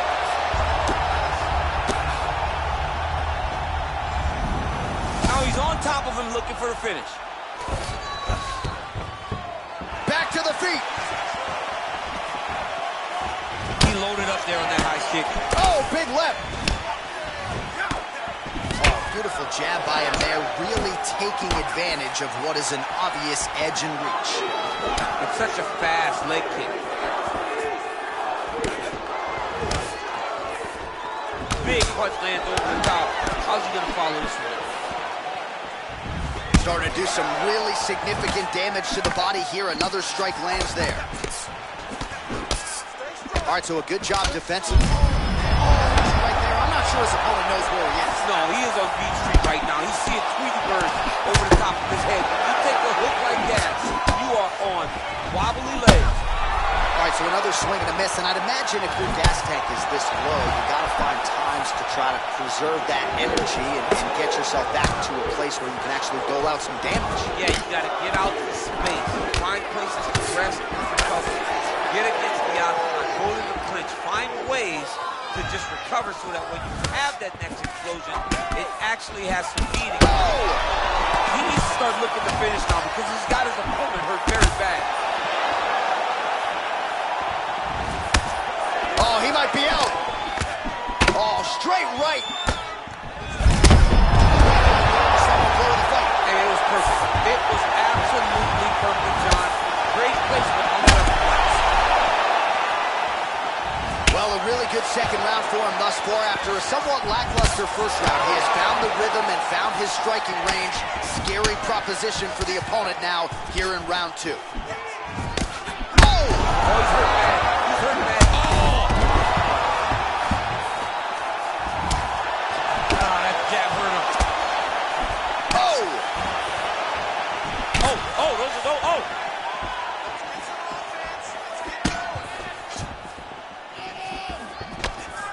Ferguson's. Oh! Dude's hurt. Serve him up. Go get him.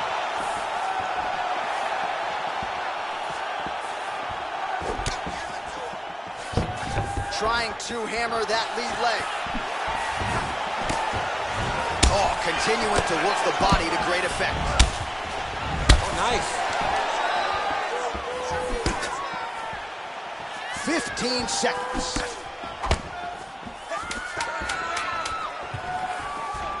Oh, that's a good right hand. 10 minutes in the books. All right, so that's the end of the round. The cut on the cheek is only getting worse. Thankfully, it is below the eye and not above it, but still a source of adversity for him here. All right, so a big knockdown for him, courtesy of that punch in that round. DC, here's your replay. Big moment in the previous round. They were both fighting very well, but when he landed this punch right here that sits his opponent down, it showed that the power is not equal, and if he can land, he does have the ability to damage it. You ready to fight? Ready? Good. Well, most fighters can't keep up this type of aggression and pace, but you don't have to worry about this guy. He hasn't really showed any signs of slowing down tonight. Nice kick. Nice connection there by Tony Ferguson. You're probably glad you never had to prepare for a fighter like this in your day. I've never seen anything. Oh! What a fantastic strike to throw at the exact... Oh! He's in trouble. He's hurt bad.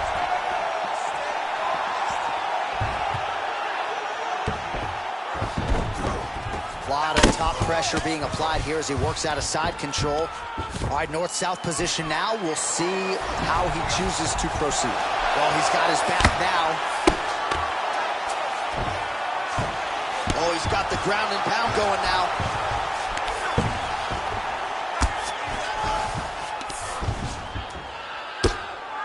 Well, these are some excellent ground and pound strikes here, DC. There's an efficiency with which he operates in these situations. He knows exactly when to throw, exactly when to hold, and it's allowing him to really control the grappling aspect of the fight. There's a song. As effective as straight punches we've seen all night. Huge straight punch lands, and he's got him hurt very bad. Look at how he turns his He hip looks a over little and wobbly throws on that his kick. feet. He needs to start looking to finish now because he's got his opponent hurt very bad.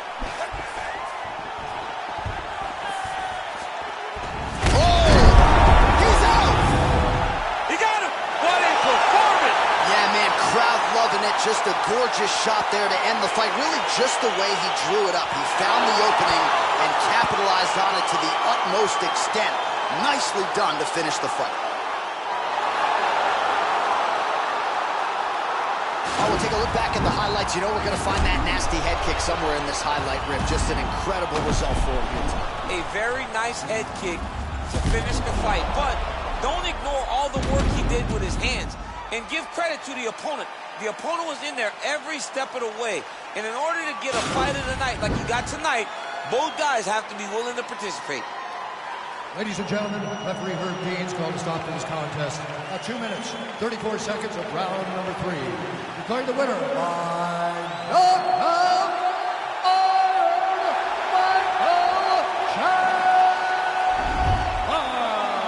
So there he is, the man of the moment, celebrating one of the bigger knockout victories of his career. And got to be nice sometimes with all the hard work that you guys put in when it goes down exactly the way you drew it up. A lot of people talk about doing certain things. It's harder to deliver on those promises you make to the public. Tonight he did exactly that. Congratulations.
All right, coming up next, a welterweight tilt between George St. Pierre and Colby Covington.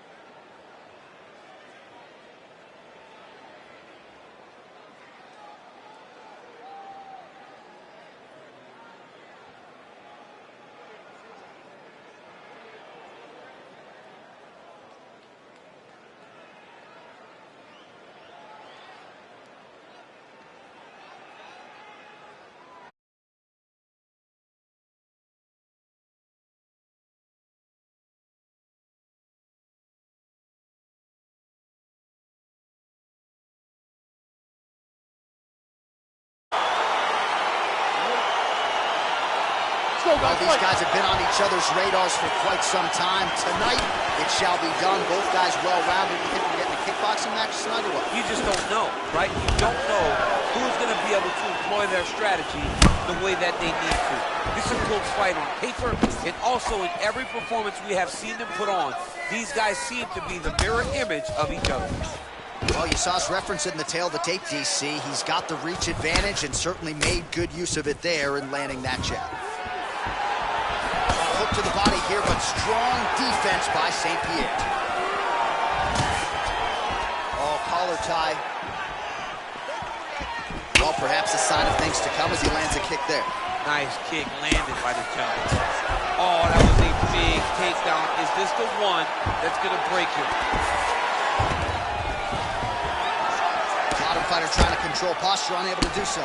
And now he's in a lot of danger. He's got to grab that head or he's going to get blasted. All right, he continues to bully his opponent here, really manhandling him on the ground.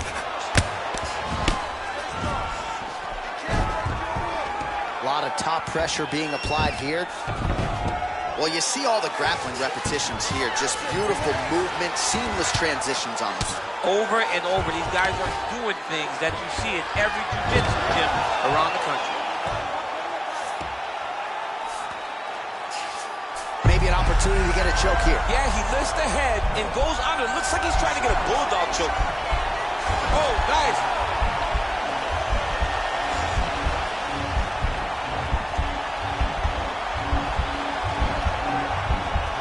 This is the choke that your uncle used to do to you when you were...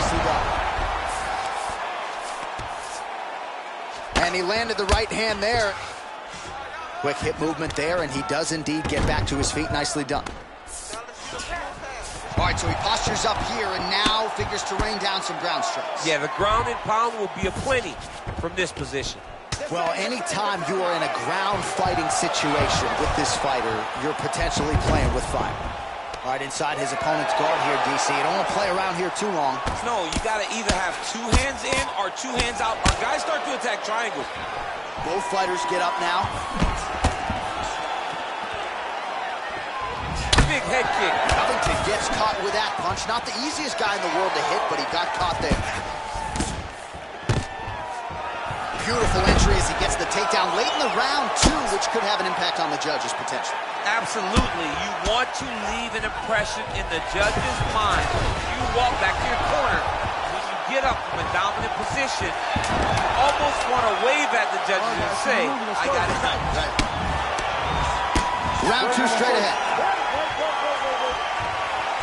All right, so we now look back at some of the action from that previous round, DC. A lot of good highlights on both sides. I mean, a lot of good highlights from both competitors. They both should be very proud of what they accomplished. But I'm telling you, man, I'm not sure they can keep this up. If they land at this clip for another 5 minutes, somebody's going to sleep. Sit down, relax, breathe, okay? You gotta suck it up this round. You're not tired. I want you to go out there and I want you to get this taken. All right, second round underway. And he's looking for that left hand, just missed. Nice job of hiding that head kick. Good work. As you saw the tail of the tape, he has a reach advantage and made good use of it there with that punch.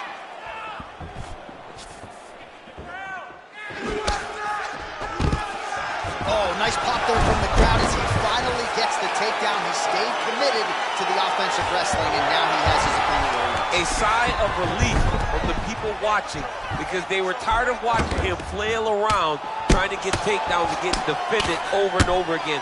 Finally gets it. Now what does he do at the top of the card? Well, there are few things more fun to watch in mixed martial arts than these type of transitions and scrambles on the ground. High-level grappling can really be entertaining. Well, working pretty effectively from the top here. Nice ground and pound by GSP. Oh, and he escapes up to his feet. Very nice. Now he has a headlock trying to pin his opponent's back down flat onto the mat. Look from the transition to an arm triangle to try to chase the finish. Watch triangle, watch triangle. Needs to push the arm to the side. Get his head against the mat. Now watch as he goes. And he's out. Strong bottom work here, staying busy. Oh, and he's able to land a strike there from the bottom. Nicely done by Covington. Just over 2 minutes to go. Oh, nice job to reverse position on the ground. It was bad, but now it's not so bad. What a fantastic sweep. Oh, you don't want to be anywhere near his guillotine. This could be trouble.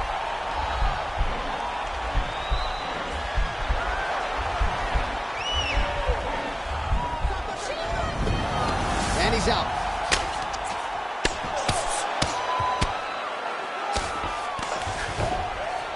Connects with a right hand. Pretty good punch, that one. Nice right punch by this young man.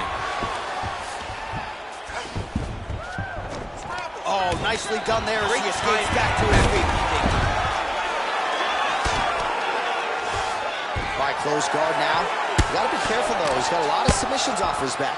Man, this is some serious ground and pound here, DC. He's not just staying busy for the sake of staying busy. These strikes are doing damage. Oh yeah, no pity pat to this guy. This guy's trying to land, and he's trying to land and attack the triangle choke here.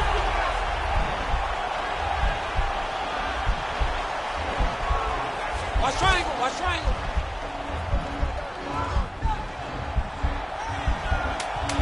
There he is, he's moving to the finishing position. Now watch, he goes parallel right next to his opponent. Oh, and there's the horn at the end of the round. How about this fight, folks? You see, he was nearly caught in a submission there right at the end of the round. Saved by the bell. So back to the stool. Mentally probably not in a great place here. We'll see if he can recover and get himself back into this fight. All right, let's take a look back at some of the replays from that last round.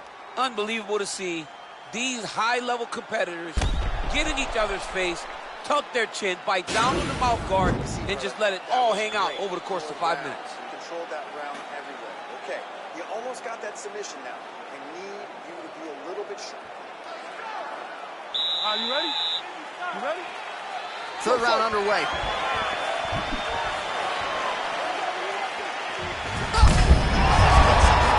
His opponent in a lot of trouble now. That was Cain Velasquez's punch of choice. Every time he lands that overhand right, he hurt people bad. And this guy has big strike lands. Big strike lands.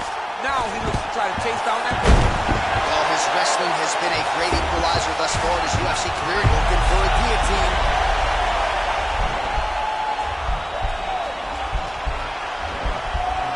He's attacking guillotine.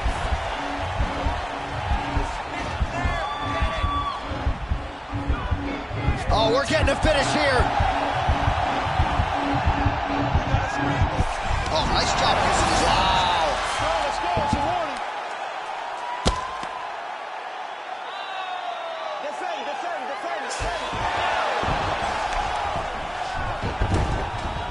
Well, you know he's comfortable fighting off his back. Not ideal to spend this much time on the bottom, but you can't fault him for his activity. Landing strikes here from the bottom. Nice work by Covington.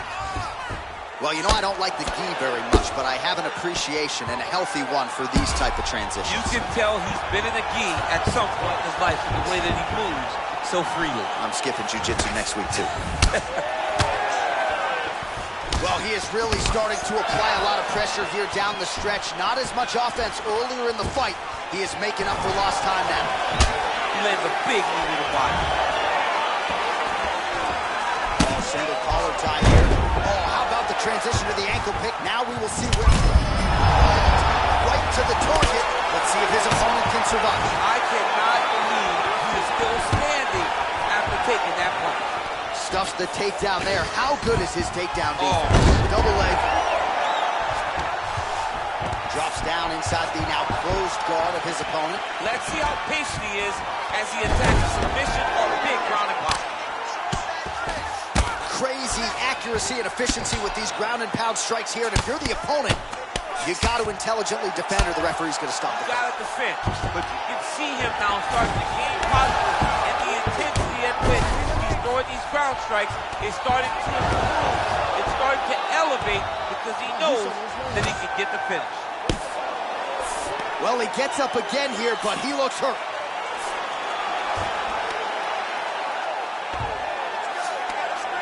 30 seconds now to go in the round. Now he's going to try to attack Kimura here. It's in there deep. There you go. Now he falls back into the finishing position. Oh, and there's the horn at the end of the round. So the fighter was really caught in a submission there just as the horn sounded. Safe to say he was saved by the bell there. So back to the stools they go. 60 seconds to recover here. We're going to fight on, ladies and gentlemen. Another round coming up. Let's get back out there. Use your foot. All right, so a huge round for him there. Nearly had him out of there with the head kick. Did get the knockdown. Talk us through the replay. He got the knockdown. He won the round. He did everything correct. The only thing he didn't do is finish the fight. But if he continues down the path, if he continues to do the exact same thing as he did before, he will get that finish.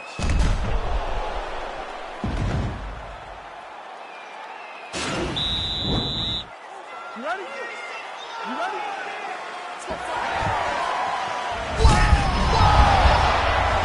Oh, he's hurt bad. He's hurt bad, John. He's got to press him. He's got to go chase that finish down. Oh, he might be out. Oh, picks him up. He's got him up. Great single leg. Put him down. You are a child, boy. You belong to me. Imagine being able to pick up another man and say, you go here, bro. You go here. I can't. I've done it before. John, I've done it before. Watch triangle. Watch triangle.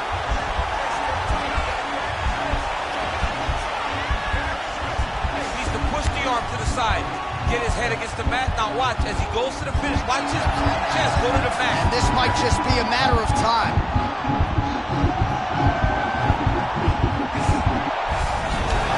Wow.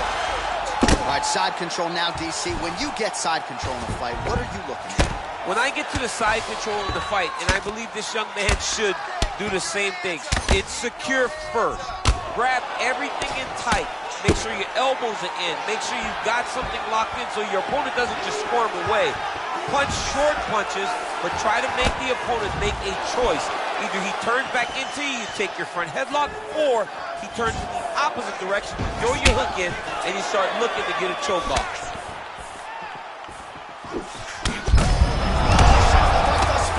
How's his opponent still standing? I mean, I have no idea. This fight is supposed to be over. It might not be over now, but it's going to be over very soon. Oh, nice job to land the straight punch there. Must be nice to have that kind of reach advantage, DC. I know you can't necessarily relate.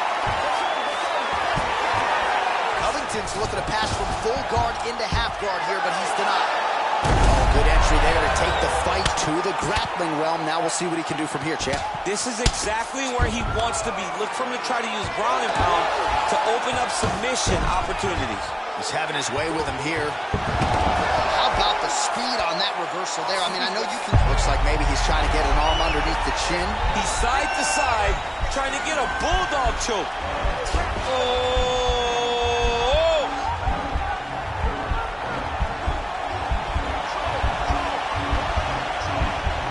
You don't see this very often. Most times it happens at a family barbecue. The only time we've seen this... Strong bottom work here, staying busy. Covington's lower jaw now starting to show signs of swelling. Close guard. All right, a good ground and pound by him here, certainly staying busy, and not just busy, but effective. You can just throw punches to keep the referee off of you. This guy is throwing punches to be effective, to throw damaging strikes. He's doing a fantastic job. Lands the right hand. All right, single collar tie now. Oh, and the ankle pick to get him down. We'll see if he can capitalize. Got the ankle pick. Let's see how he advances from this position. All right, so there's the end of the round, and the tide has officially turned. A huge head strike to stun his opponent. We'll see which corner can adjust here moving forward. I mean, they've got to be celebrating. They've got to be happy. Everything's working. But the other side has to be concerned. They have to figure something out, make some sort of adjustment to try to change the tide of this fight. That was a great round. This round, I don't want you playing in his guard. I want you to pass his guard. I want you to get full side control position. He has no answer for you from center. All right, last round. You ready? You ready? Fifth and final round.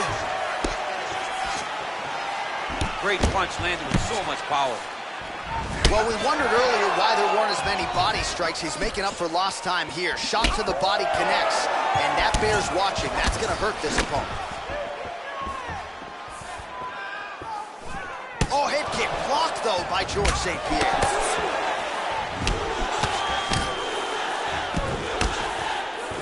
And that left hook landed on the button. All right, he engages in a single collar tie here. Now he gets a more dominant position with the... Oh, and now he slams him to the ground. A beautiful single leg takedown, lifted him in the air, and put him down. Gets right back up. I mean, what an angle pick. If he would have drove into his opponent, maybe he would have secured the top position.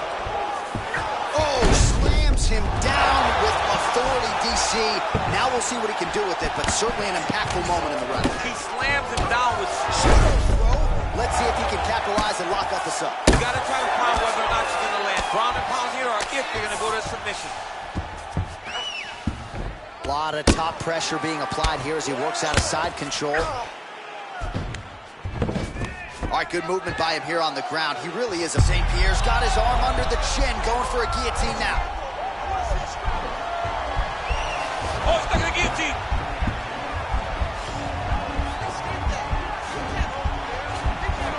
Why is he not recognizing this right now? He's got to recognize this is dangerous. This is a dangerous position. Now he's okay. Now he can escape. Oh, nice work from the bottom. Tags him with the punch. St. Pierre's going for a choke. Oh! He might get a finish here.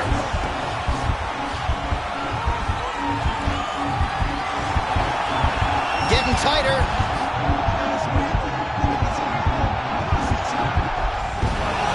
Wow. Working off of his back here. Looks like he may try to hip escape. Oh, nice job working hard, posting, and getting back up. Throws the right hand there. All right, he closes the distance, gets the single collar tie. Yeah, he fixed it all up.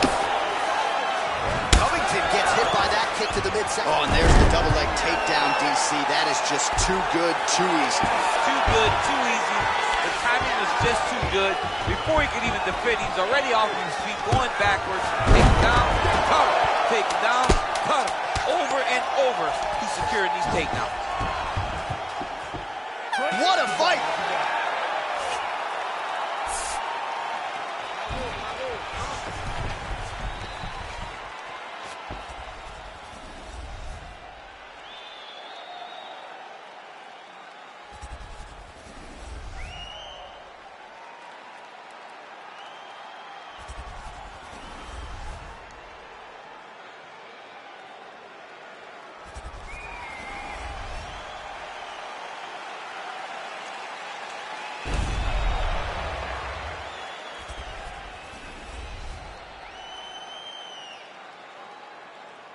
Here's Bruce Buffer. Ladies and gentlemen, after 5 rounds, we go to the judges' scorecards for a decision. All 3 judges score the contest 50-45. For the winner by unanimous decision, George Rush St. Pierre! All right, nice job by him there as he is your winner via unanimous decision. And sometimes I would think it's easier said than done to just leave the judges out of it. Dominant performance, and he gets his hand raised. Yeah, and if you got to go to the judges, leave no question, right? Be the person that is so dominant that you know you're getting your hand raised. He did exactly that tonight, and he gets a dominant decision.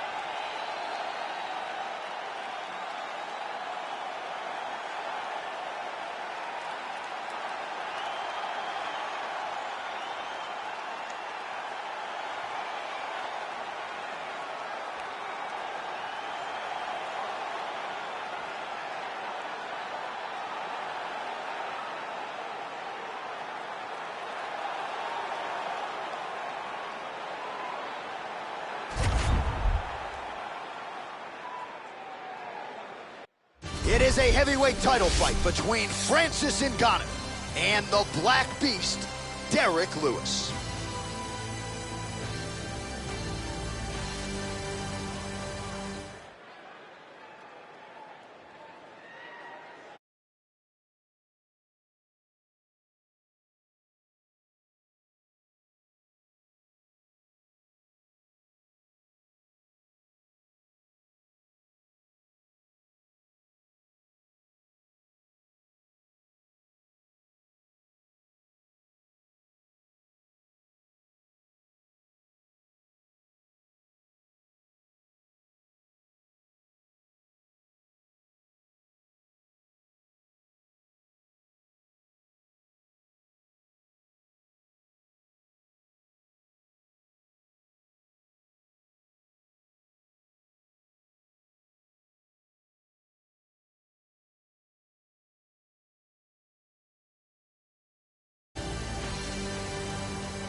All right, so here's the former world title challenger, the Black Beast, Derrick Lewis. Of course, you have shared the octagon with this man, and they don't pack much more power than this guy in this heavyweight division. No, some guys are blessed with a power that's just jarring. And Derrick Lewis is one of those guys.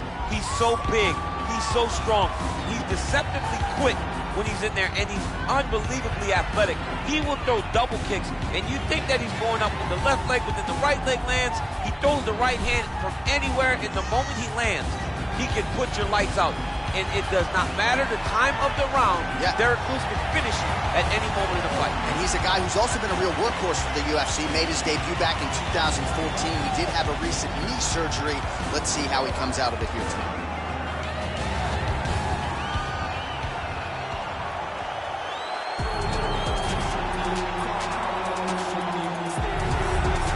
All right, so here he is making his way to the octagon for another heavyweight title defense. This has been the baddest man on the planet now for several years, and he has taken on all comers more often than not, leaving them twitching on the canvas. Knockout power for days. The question is tonight, with a challenge like this, can he walk out the way he came in as the undisputed UFC heavyweight champion of the world?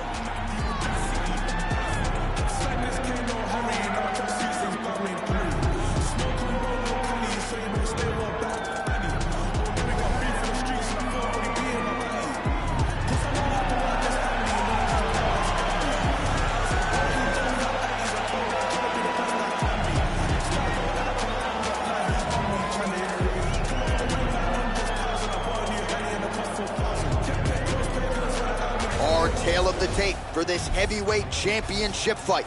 Lewis is 2 years his senior. He weighed in at 260 pounds. Ngannou will have a 4-inch reach advantage. All right, now for the introductions, here is Bruce Buffer. Ladies and gentlemen, this is the main event of the evening. When the action begins, our referee in charge of the octagon, Yves Lavigne.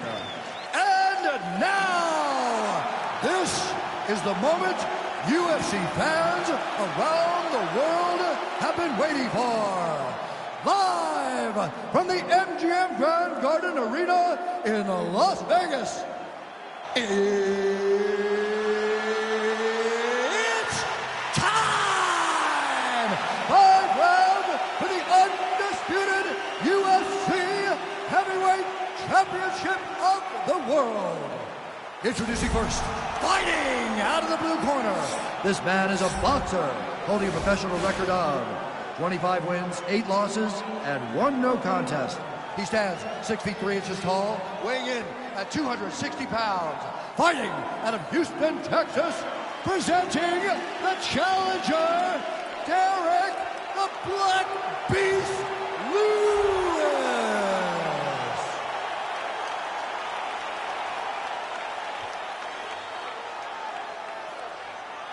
And now, introducing the champion, fighting out of the red corner. This man is a boxer, holding a professional record of 16 wins, 3 losses. He stands 6 feet 4 inches tall, weighing in at 250 pounds. Fighting out of Paris, France, ladies and gentlemen, presenting the reigning, defending UFC heavyweight champion of the world, Francis the Predator.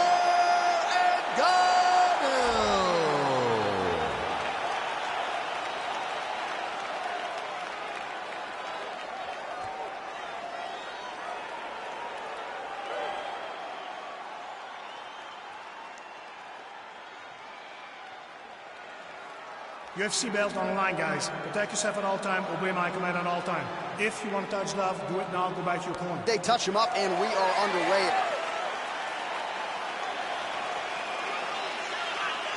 You ready? You ready? All right, so here we go as round 1 gets underway. 2 world-class level strikers here, and the expectation is we're going to get a kickboxing match here in the round. Yes, we are going to get a striking match. One guy is very good at kicks. The other guy has unbelievable hands. Let's see what type of attack is going to win the battle of 2 great stand-up fighters. Oh, really using his reach advantage there with that punch, DC. Well, perhaps a sign of things to come as he lands a kick there. Nice kick landed by the chin.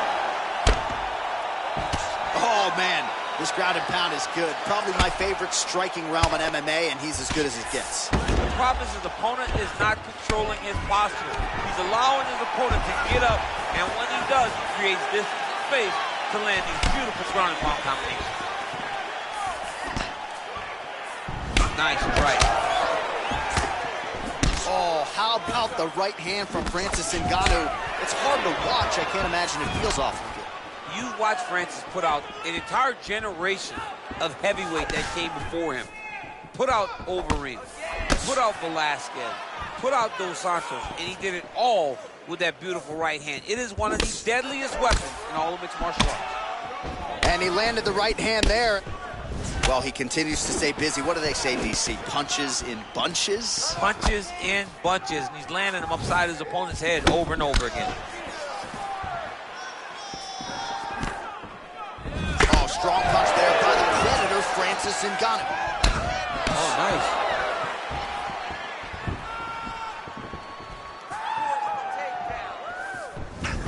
3 minutes have gone by here in round 1. Excellent land by him there with the uppercut. If he had changed the angle, that could have been a knockdown. I mean, he threw every part of himself into that strike. 25 total strikes have landed for Francis Ngannou.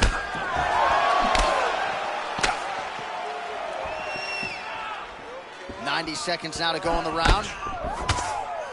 Big, powerful punch lands. Now he gets back to range. If your opponent has you in... Oh! Huge right hand! He's in trouble. He's hurt bad. The straight punches we've seen all night. Huge straight punch lands, and he's got him hurt very bad. All right, so Francis Ngannou pretty patient here early on and leaning on his jab. When you look at a guy like Francis, who has such tremendous power, fights behind his jab. Oh! Dude's hurt. Serve him up. Go get him. Whoa!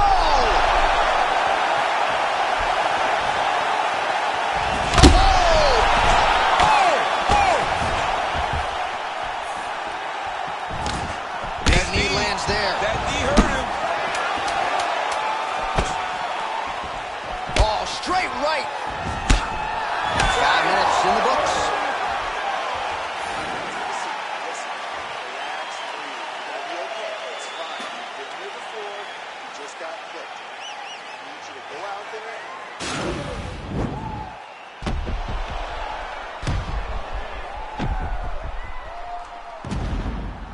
All right, so let us now check out some of the action in that round, DC. There was a whole lot of it, including a stunner upstairs that nearly closed the show.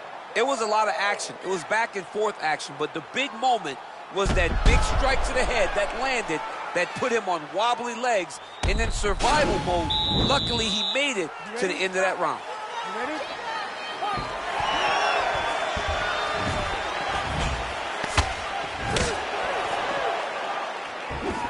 Nice shot to the body. Finishes the fight thus far. How's his opponent still standing? I mean, I have no idea. This fight is supposed to be over.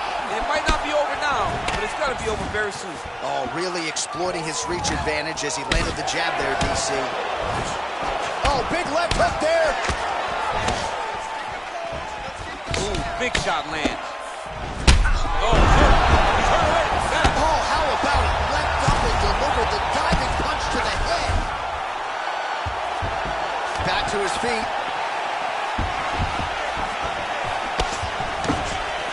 Big liver kick lands under the elbow.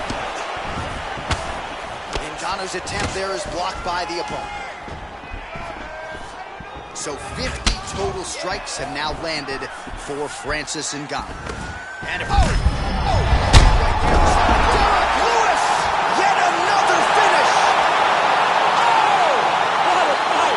I'm not sure if that's the way he drew it up, but a huge result for him here tonight as he gets the win by way of knockout. And that's about as good a one-strike finish as we've seen here in the UFC in recent memory. I'm not even sure the opponent saw it coming, so a big, big win for him here tonight. Well, he's going to enjoy watching this one back. Let's take a look at the replay of the knockout just a moment ago. It was right hand after right hand after right hand.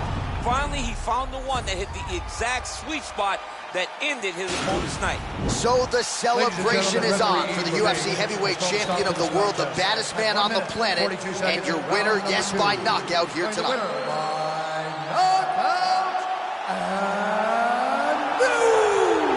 Undisputed UFC heavyweight champion of the world, Derek the Black Beast Lewis. All right, so we got a new UFC heavyweight champion, and potentially a star is born tonight, DC. He is the type of guy that makes people want to tune in. He is the type of guy that you know excitement will happen when you watch him. And tonight he becomes a star and a massive draw for the UFC.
Coming up next, a UFC lightweight division bout.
Ready. You ready to fight? All right, so the fight is underway. We will see how it plays out. It's a pick'em fight according to Las Vegas, and really hard to think of a weakness that we have seen on film from either guys in their UFC careers thus far. I feel like both of these guys are the top of the food chain. They're the best of the best that we can put inside the octagon. They are so well-rounded. They have every skill, and that is going to be on display tonight in this key matchup. All right, going for the early takedown, and he gets it. So no surprise he wanted to get this fight to the ground, and that is certainly a good sign for him moving forward. Hip tosses him down. Now we'll see if he can advance position. I mean, right into side control. Oh, working hard here against the fence. We'll see if he can get the takedown. Cut him. Take down. Cut him. Over and over, he secured these takedowns. Oh, and he's back up again. Oh, man, I'm starting to feel bad for the canvas as he lands another takedown there. He landed another takedown, and he's doing it over and over again. What I am a massive fan of is his cardio, the ability to be able to keep this pace over and over as he hits these takedown attempts. Oh, stuffs the takedown without issue. Straight punch lands. Oh, and now the underhook, DC. He's got the underhook, he's got the far side post. If you're the opponent, you have got to get out of here. Another shot here. Working out of that southpaw stance. Wow, actually got the takedown. Nurmagomedov gets back up again. Oh, there's a takedown attempt. Nice job to stick with it there to complete the takedown. All right, so good ground and pound by him here, certainly staying busy, and not just busy, but effective. You can just throw punches to keep the referee off you. This guy is throwing punches to be effective, to throw damaging strikes, and doing a fantastic job. All right, he engages in the singles collar tie. Oh, how about the transition to the ankle pick? Now we will see where he goes from here. Got the ankle pick. Let's see how he advances from this position. Big punch lands over the top. How's he going to follow this one? Well, the record is on repeat. Wash and rinse over and over again. It's takedown after takedown. Strong bottom work here, staying busy. So just over 20 total strikes have now landed for Khabib Nurmagomedov. As he gets close, takedown. So we cross the 30-second mark in our opening round. Doesn't gain top position. What a beautiful takedown, but he just waited for 1 second, and his opponent reacted before he could secure top position. Look at those weapons. Look at how he that is how he should have folks. Oh, God.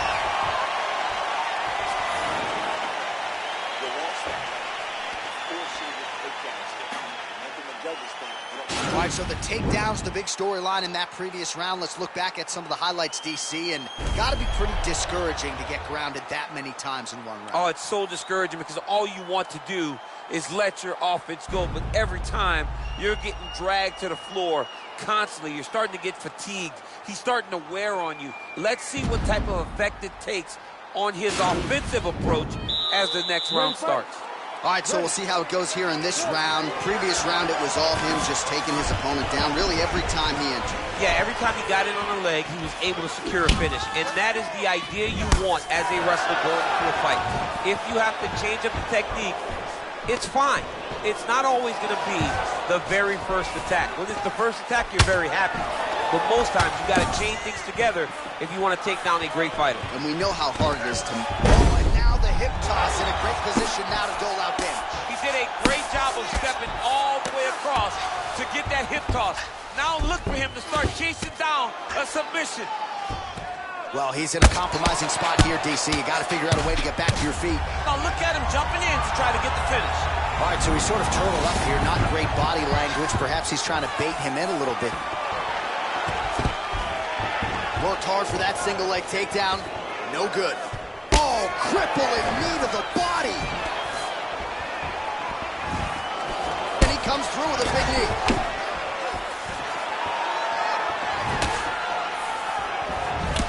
Just over 3 minutes to go. Toss as he takes him down. Now we'll see what he can do with it. Right into side control. Well, he continues to manhandle him here on the ground.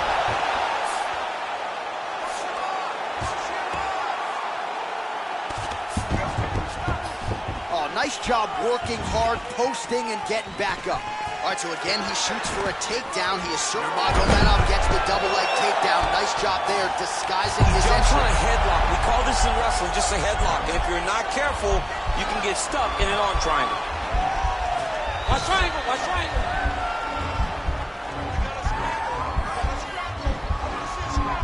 There he is. He's moving to the finishing position. Now watch, he goes parallel right next to his opponent. When it's time to finish. Oh, now he's in trouble. Wow. All right, side control now, DC. When you get side control in the fight, what do you do? When I get to the side control in the fight, and I believe this young man should do the same thing, it's secure first. Grab everything in tight.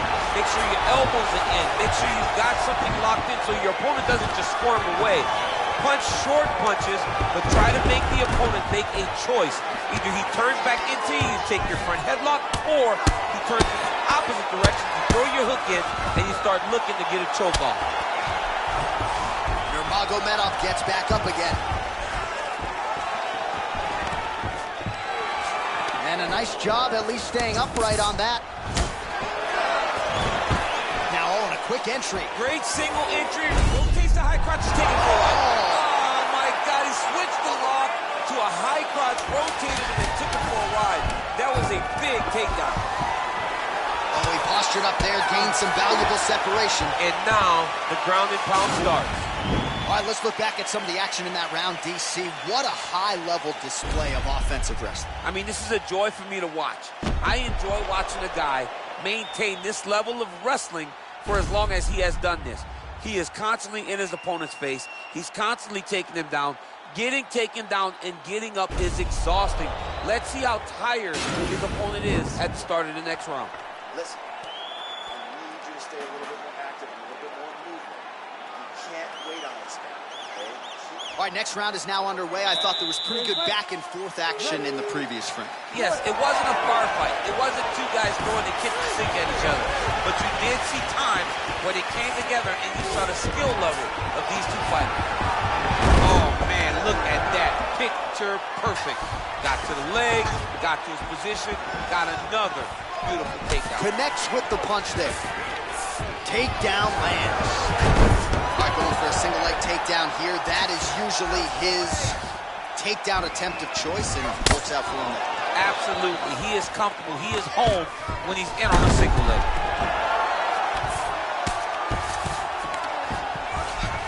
Nurmagomedov gets up and decides to take this fight back to its feet, despite having a seemingly dominant position on the ground.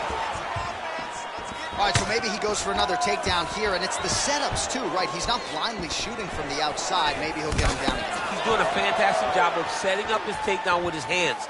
He's forcing the hands up around to block his face, and then he's dropping his level, shooting his shots. And ultimately, because he's such a great submission guy, no matter how the fight gets to the floor, he just needs to get it there. Knee to the body, blocked. Stuffs that takedown attempt without issue. Beautiful takedown attempt land.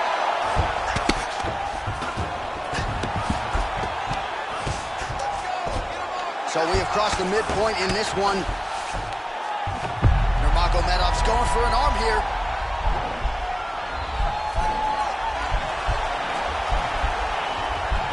The Kimura is not the arm. It's the shoulder pressure that usually makes you tap.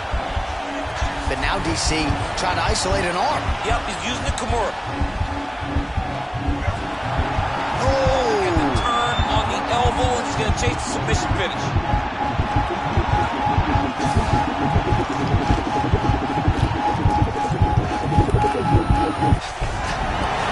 The sheer will is really remarkable to watch. All right, full guard now, DC. And for the guy on top, he needs to build posture or just go to the next position, start shoving that knee through, trying to get the half guard, which in turn will lead to more opportunities for advancement. But if you're on the bottom, you need to be anticipating, you need to be framing, you need to be moving, looking for opportunities to either reverse the position or get back to your feet. Oh, collar tie. Takedown defense holds up.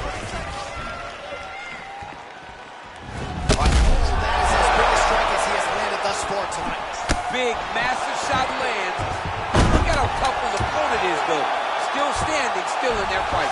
Oh, beautiful job with the ankle pick to get him down. Now we'll see where he chooses to go from here. Got the ankle pick. Let's see how he advances from this position. Great job putting those combinations together. He's ready to be KO'd. All right, let's check out some of the action, DC. What a display of just sheer punching in that last round. I mean, he looks like a boxer. He looks like a professional boxer out there throwing and stringing those combinations together. He landed those big punches over and over again, and it was this one right here that really did change the tide of the round. You ready to fight? Ready? Good. Stuffs the takedown there. How good is his takedown defense?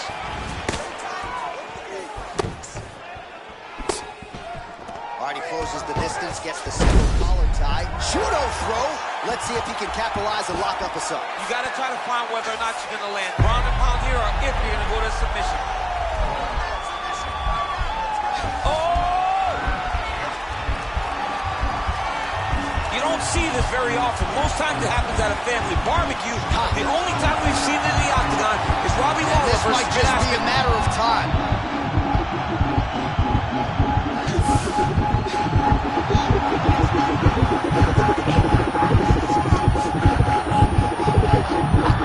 And there it is.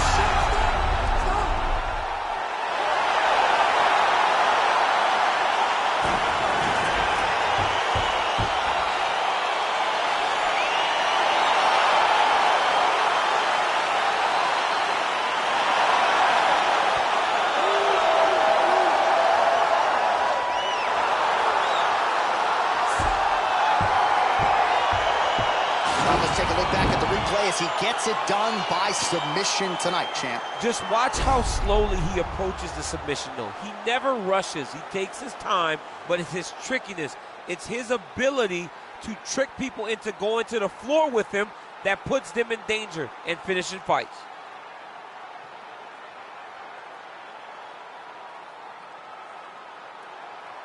So there he is, your winner by submission. That could hold up as one of the better subs of the year. Near perfect execution tonight.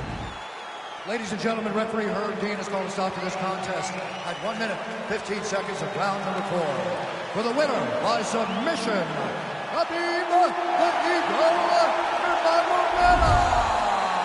Well, the celebration is on in his corner, and hard to blame these guys, sort of waiting to exhale, get a huge win tonight, and not just the win, but they get it by submission.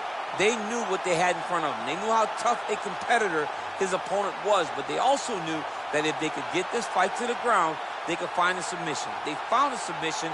He got his hand raised in the way that he loves the most.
Coming up next, it is a middleweight clash between Jon Jones and Anderson Silva.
You ready? Are you ready? Well, these guys have been on each other's radars for quite some time. Tonight, it shall be done. Both guys well-rounded. You think we're getting a kickboxing match tonight or what? You just don't know, right? You don't know who's going to be able to employ their strategy the way that they need to. This is a close fight on paper, and also in every performance we have seen them put on, these guys seem to be the mirror image of each other. Good punch lands. All right, here we go. First round is underway. No denying the big reach advantage for him tonight. We'll see if he can get that jab going early. Look for him to circle on the outside. Use that long jab to keep his distance and only engage on his terms. Just misses with a left hook there.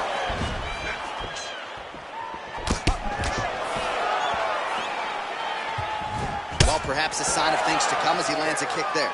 Nice kick landed by the judge. Oh, that's a nice strike.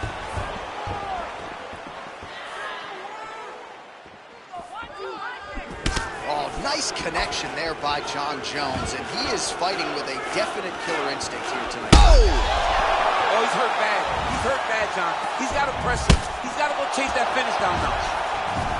Oh! Oh, straight right. It's on the feet. It's in a lot of trouble now. That was Cain Velasquez's punch of choice. Every time he landed that overhand right, he hurt people bad. And this guy has his opponent hurt very bad with his beautiful kick. So just over 20 total strikes have landed for Anderson Silva. Well, the leg kicks have been a big storyline in this one, and there's another one. So he continues to slow his opponent down, and nice poker face on the other side. I'm not sure how many more he can take. He won't be able to take many more. Think about Edson Barboza. Whoa! Big strike lands. Big strike lands. Now he looks to try to chase down that finish. What a fantastic strike to throw at the exact right moment. He deserves this moment. Go finish his fight. Oh, nice. Nice. Look at the whip action that comes from him throwing that kick. Nice little short uppercut there. Mixes it up nicely in terms of staying heavy and also staying active. Oh! Massive kick to the body. Spinning back fist. Oh! Nice punch there by Jones. 30 seconds to go. Silva gets caught by that straight punch. His defense has abandoned him tonight. Now connects with a right. Well, it's one thing to have length, it's another thing to use it, and he does it as well as anyone. Nice kick there by Johnny Bone.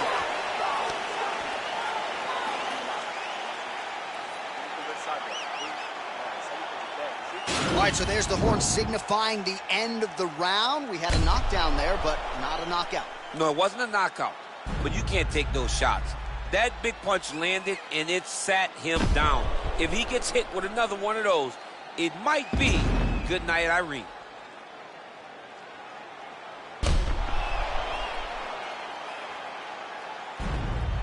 All right, 5 minutes in the can. Here we go now with the start of round 2. Jon Jones and the future UFC Hall of Famer Anderson Silva. Nice punch lands over the top. Big body land.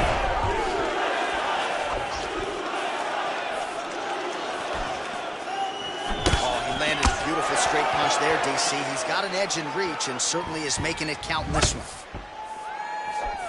Just out of range with that right hook. Oh, he tags him with the straight hand there. Nice job by Silva. Look at how he turns his hip over when he throws that kick. Oh, the knees land. Oh, strike lands there, and somehow his opponent's chin held up. His opponent's chin held up, but you do not want to be on the receiving end of those types of strikes. Well, he continues to find the openings tonight. Beautiful connection with a punch there. Accuracy at its best. 48 total strikes have landed for Anderson the Spider Silva. And the accuracy rate 57% above the UFC average. That's been a big story of this fight tonight against Jon Jones. Over the top, this fight's gonna be over, DC. What a great way of mixing up his attacks. He didn't stay the course. He mixed it up. He went high when his opponent thought he was going low, and now he's got him hurt very badly. Winded up on the right there to no avail. Silva's lower jaw now starting to show signs of swelling. Well, he's really starting to land a high number of strikes here in the second round. No denying that he has taken the message from his corner and picked up the pace here in round 2. Timing his shots pretty well here early, DC. He's doing a great job of mixing things up, keeping busy, being very active. Ooh, what a punch. Well, he's looking for that left hand, just out of range, though, with it. Silva gets touched by that kick right to the body there. Nicely done by the opponent. His opponent's got him in the clinch. He needs to break away and get back to his range. Oh, there as he lands, and maybe time to get the bonus checks ready. I mean, this fight is about done. He's got him hurt very bad with his head kick. Now he has to fight in the night. Back to the feet. Little collar tie here. Ooh.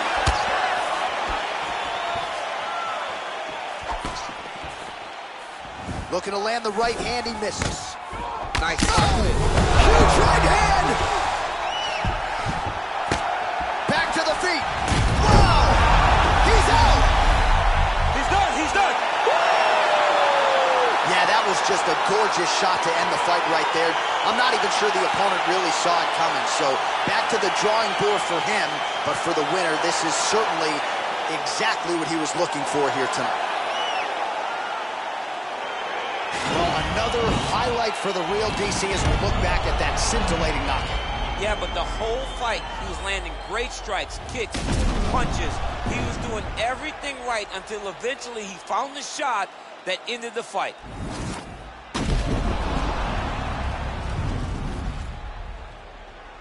Now we go inside the octagon. Bruce Buffer with the official decision. Ladies and gentlemen, referee Yves Lavigne has called a stop to this contest at 4 minutes, 18 seconds of round number 2. Declaring the winner by knockout, Zhang!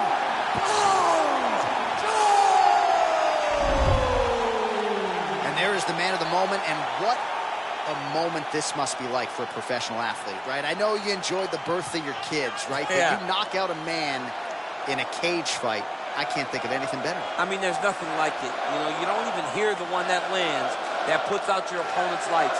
And tonight, he got that done. And he should be very proud of the work he and his coaches got done tonight.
Coming up next, it's a UFC welterweight division matchup.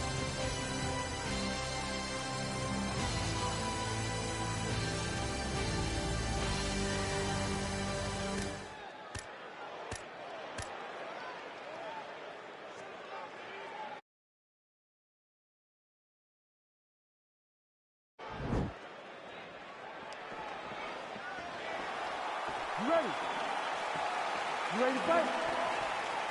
All right, so the fight is underway. You will see how it plays out. It's a pick'em fight according to Las Vegas, and it's really hard to think of a weakness that we've seen on film from either guys in the UFC careers. I feel like both of these guys are the top of the food chain.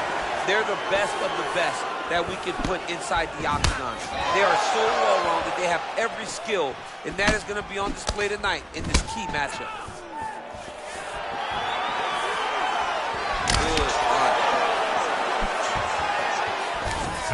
Well, he told us on Thursday you don't get paid to fight 15 minutes. To that end, early takedown is there. His ideal fight is a grind. As ugly as he can make it, it's better for him. And with this early takedown, he ensures that he can start to wear the gas tank for a long time. Both guys throwing potential fight enders here in the early going.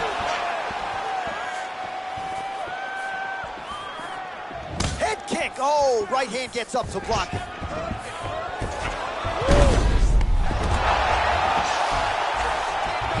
Fighters back to their feet here. Oh, a little single collar tie there. Oh, massive head kick there. We'll see if he can finish. He went high on that one. Oh! Oh, man. How many head kicks can one man absorb before getting separated from his consciousness? This can change the fight. Another takedown lands. Both fighters get up now. Single collar tie now. Oh, and a nice jab by him there, and that's going to give his opponent some time. Right to the target. Let's see if his opponent can survive. I cannot believe he is still standing after taking that punch.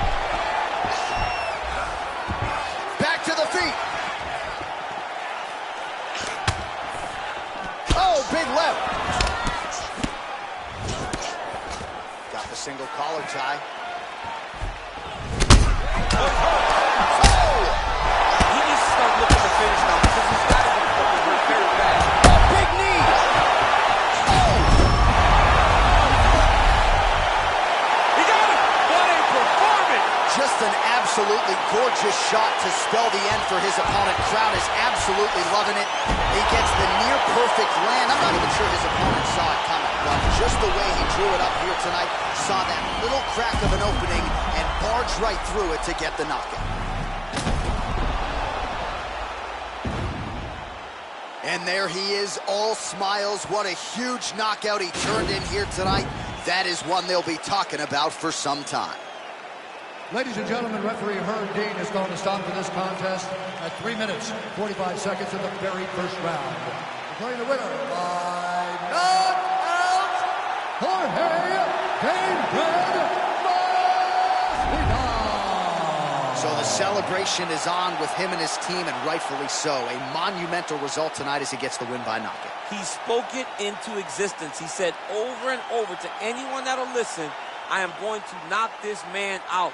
He did it in an even more impressive fashion than he ever could have imagined.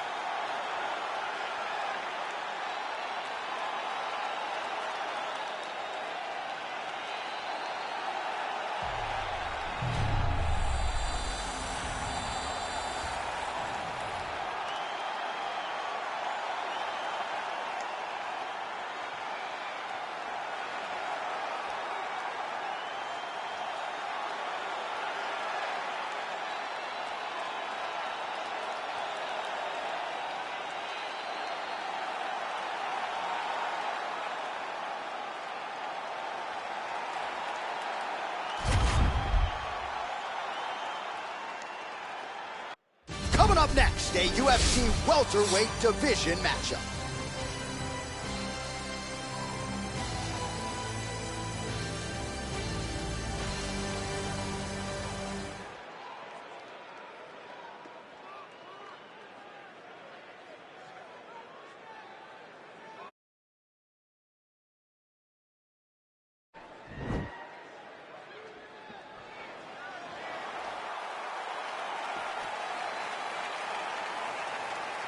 Round one is upon us between two of the best fighters in this division. Hard to find anything resembling a glaring weakness on either side when you break down the film. There are no weaknesses in these guys. These guys are as well-rounded as they come. They both can wrestle, both can grapple, both can strike. They can do it all. And these are the matchups that we dream of as MMA fans. Opens with the left hand and lands flush. That one snuck in. Nice strike.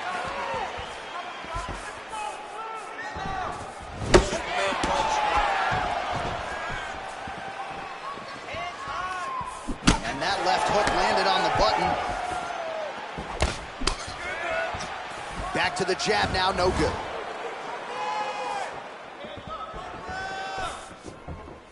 Oh, big Superman punch there. And both guys really throwing with authority. All right, he'll engage in a single collar tie. Man, he's just got a great feel for the striking realm early in this one. The timing is on point. He's doing a great job of mixing everything up. Good stick. Under 3 minutes now to go in the round. I mean, this guy is really focused on those punches to the head inside of the clinch. Just misses with the right. He has a commitment to kicking tonight, and it shows. Ooh, nice knee to the body. Just what he needed there. A huge connection by him there. He needs to get on his bicycle, John. He needs to get into space so that he doesn't get finished. Oh, big left hook there. And that one was heavy.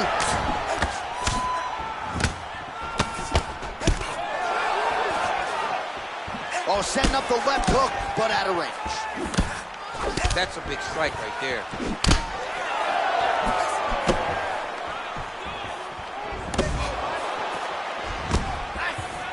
Just out of range with that left hook.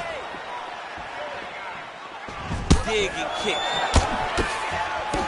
Combination lands for him. It was hard to see a miss in that sequence. He's put it all together. I mean, everything is just flowing. It's like in a zone. It's like the basketball hoop becomes twice its size. This guy today is looking at focus mitts in his opponent. Look at him working at trying to shut the liver down. Beautiful strike. Back and forth we go here. All right, 20 seconds to go in the round. Oh, nice jab by him there, and I guess on the other side, hard to get your offense going when your head keeps getting snapped back like a Pez dispenser. Every time he tries to go forward and use his own offense, the jab is stopping him in his tracks. He's doing a great job of fighting behind him. It's a beautiful fast foot jab with meaning.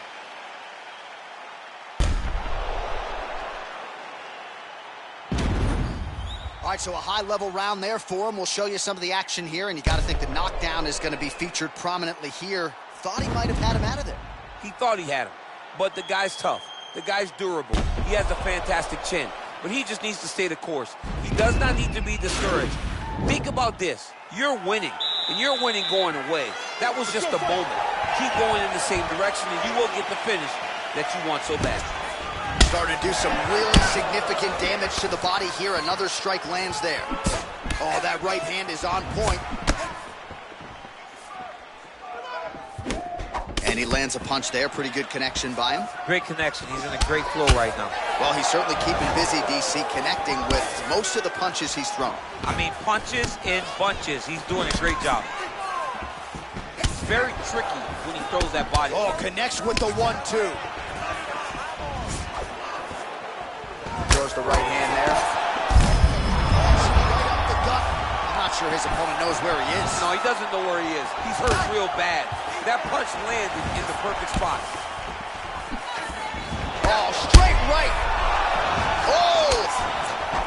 He's in trouble. He's hurt bad. Oh, he might be out. Oh! Just over 3 minutes to go in round 2. Great punch. Well, he continues to do a nice job here defensively, protecting the head and sort of maybe letting his opponent gas out a little bit with all the volume. His opponent sees the target, but he can't get to the target. So he'll continue to throw, and he'll continue to wear on his own gas tank. Oh, buckled him there. Beautiful shot to the body. Both fighters throwing heat now.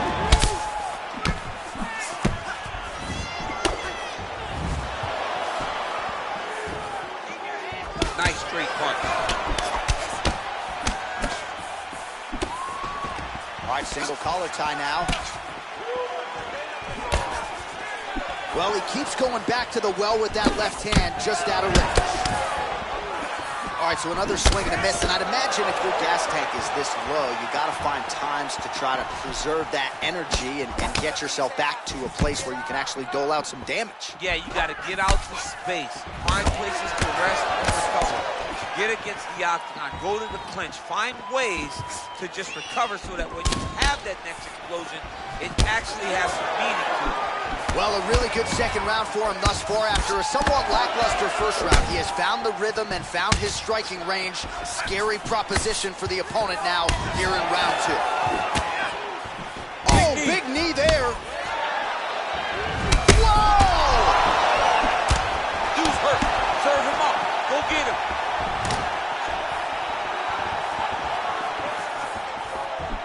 Right hand on point. Look at how he turns his hip into that leg kick. And he connects there with a punch, so pretty good striking display by him thus far. He throws everything so straight and so accurate. 2 rounds in the books.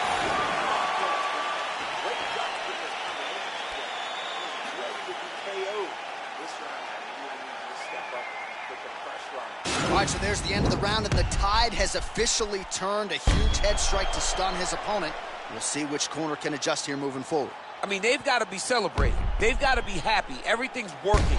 But the other side has to be concerned. They have to figure something out, make some sort of adjustment to try to change the tide of this fight.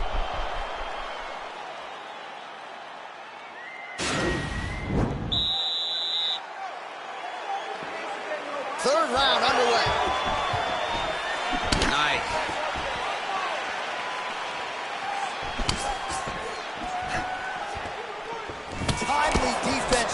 huge block for him. Well, you didn't see a lot of the body work from him in the earlier rounds, but he's certainly getting after it here. Big shot to the body connects there. Oh! Huge leg hand! Oh, he's hurt bad. He's hurt bad, John. He's got to press it. He's got to go chase that finish down now. Throwing hard in the pocket. Oh! Pretty significant loss to the left side. Oh! Huge strike lands there. Somehow his opponent stayed upright. I mean, he's still on his feet, but he's not up by much. Oh! What a fantastic strike to throw at the exact right moment. He deserves this moment. Go finish this fight. Oh, he might be out. Oh! All right, so a nice job there defensively. Oh! He needs to start looking to finish now because he's got his opponent hurt very bad.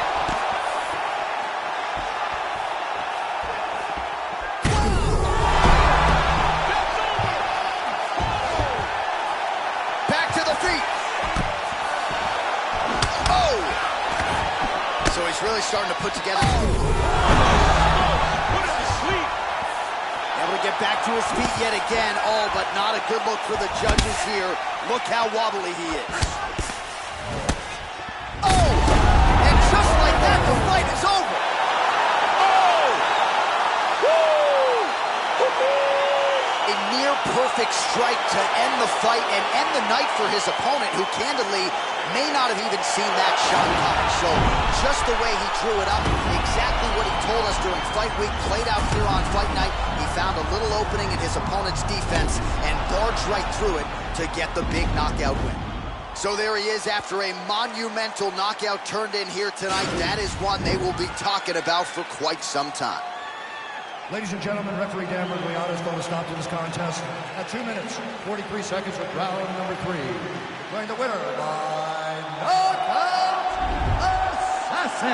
Well, he's smiling ear to ear, and why not after a knockout like that? I need a ticket to the after party tonight. I mean, this is what dreams are made of. You dream of the knockout like this, and then the party after, where you and all your coaches get to celebrate the great handiwork.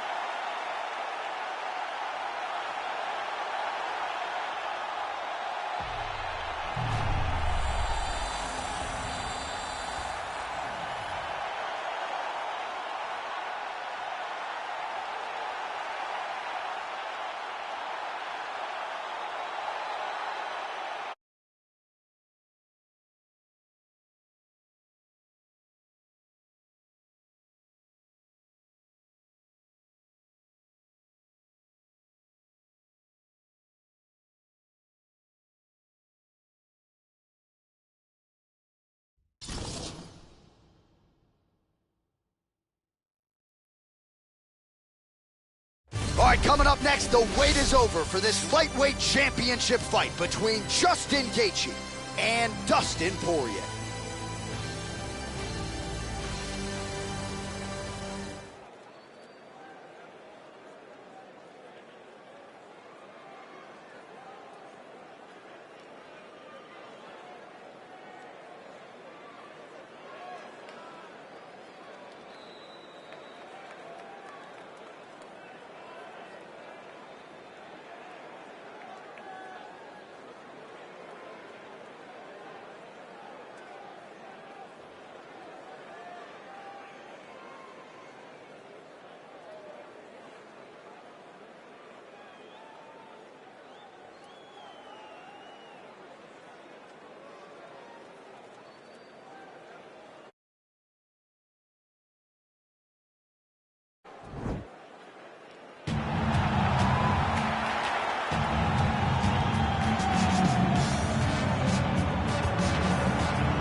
All right, so here is Dustin Poirier making the walk for yet another big UFC spot here tonight.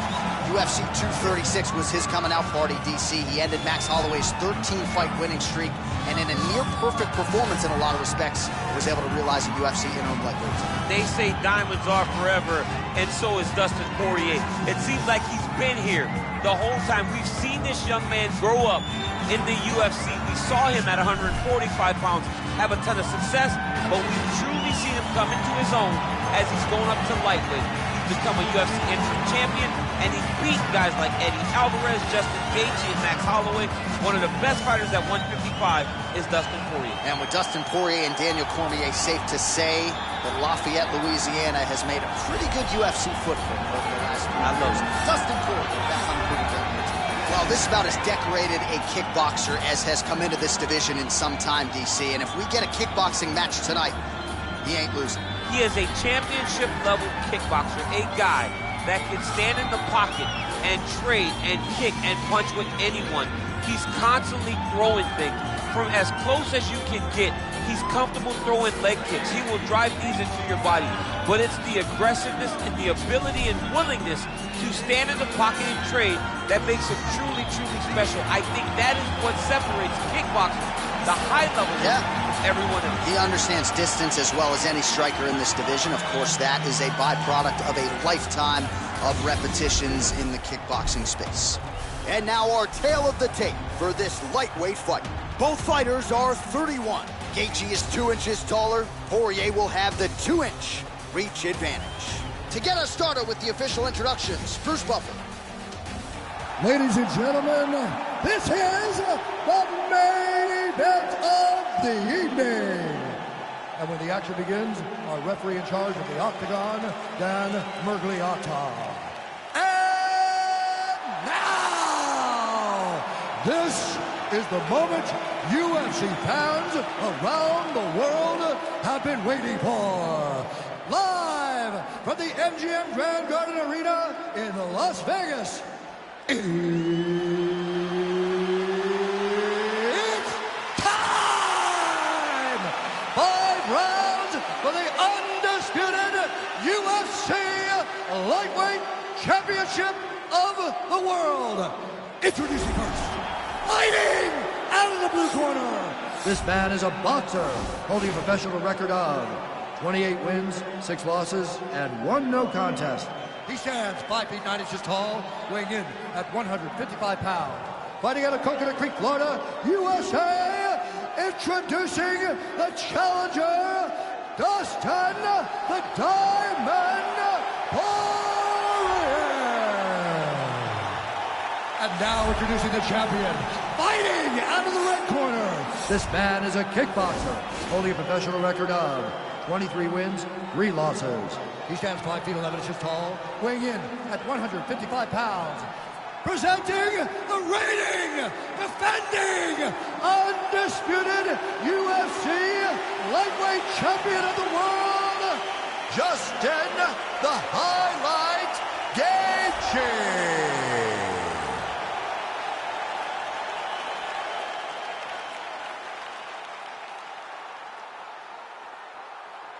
All right, this is for the UFC Championship. I want you to obey my commands at all times, protect yourself at all times. I want a nice, clean, safe fight. Touch gloves, go back to your corners, come out fighting. They touch gloves, and we are underway.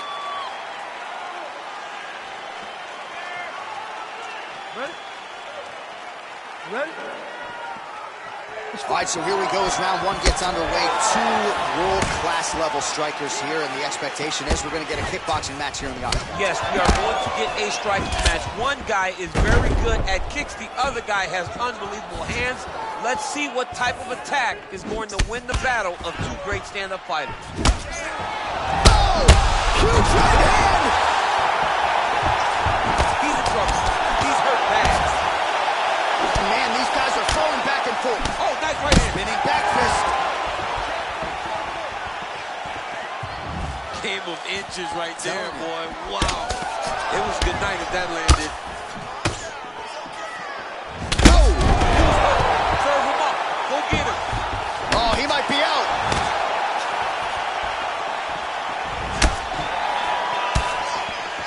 Looking to land the right just out of range. Big punch lands over the top. How's he going to follow this one?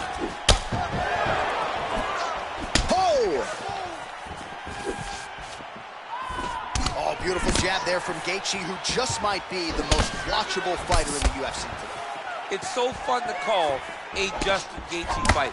People think he's reckless. People think he's a wild man. But Trevor, wow, actually got the takedown. Fighters back to their feet here. So just over 20 total strikes have landed for Justin Gaethje. He lands a big knee to the body. Lands with the kick there, no pad on that foot. No shin guard. He takes all of that kick every time he throws. Oh, tags him with the straight. Nice job there by Gaethje. That's a huge shot there, DC. I'm not sure how he stayed upright. I mean, when you get hit with a shot like that, to stay standing shows and talks to your toughness. Oh!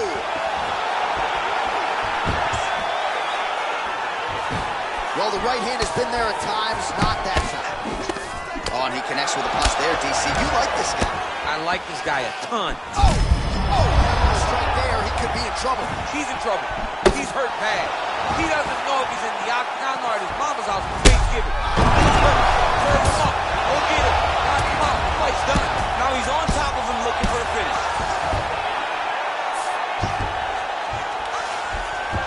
Well, he gets up again here, but he looks hurt. Splits the guard, lands the right hand. Gaethje's nose is cut, and as such, shit's bleeding.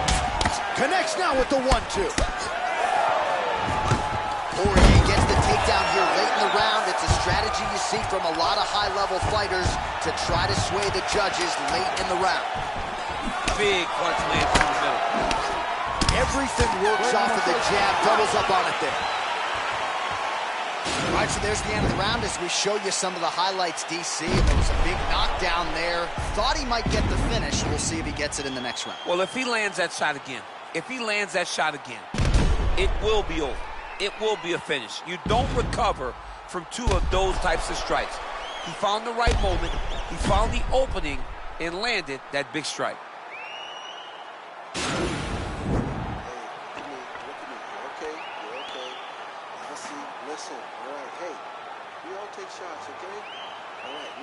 All right, with that, we have arrived at our second round.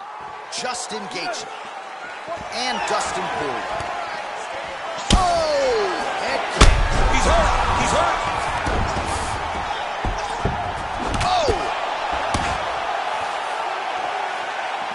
It's very tricky when he throws that body kick.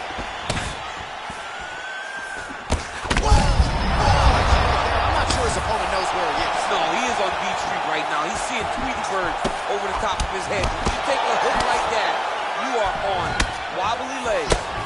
Oh, nice advance there by... Oh! He needs to start looking to finish now because he's got his opponent hurt very bad. That one appeared to stun him. Back to the feet.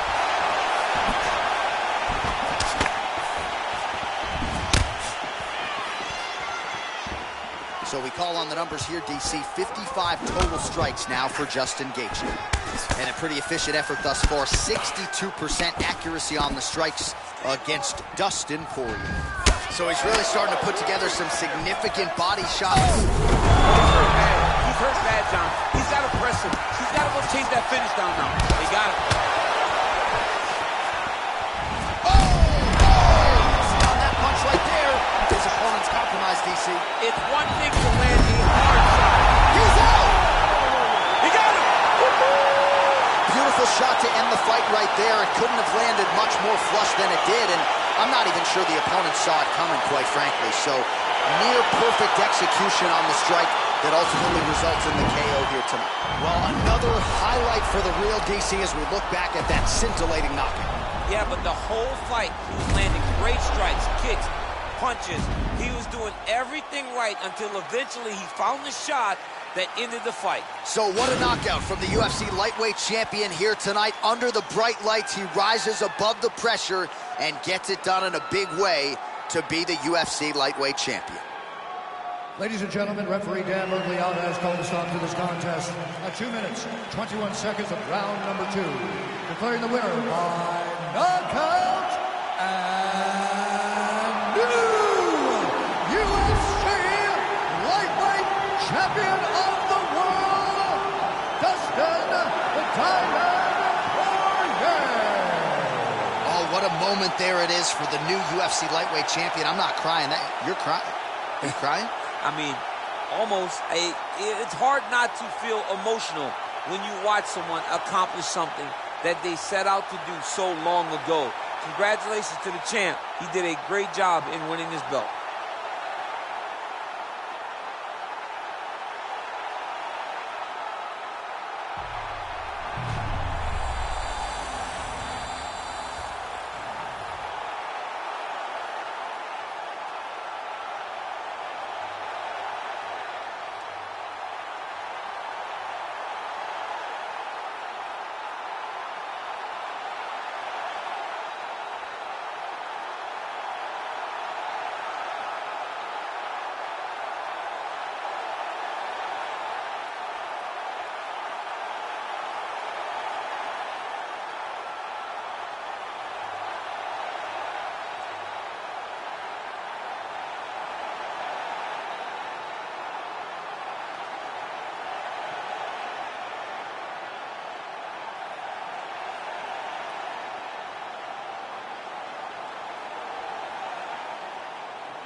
It's a women's bantamweight championship fight between Juliana Pena and Valentina Shevchenko.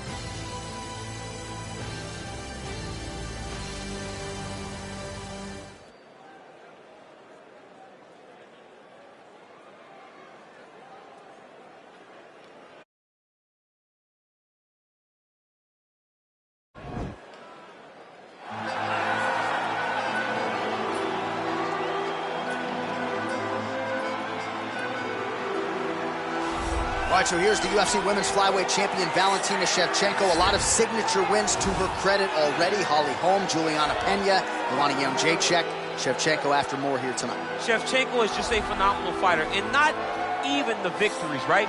The losses to Amanda Nunes, the size difference was unbelievable. Amanda finishes everybody.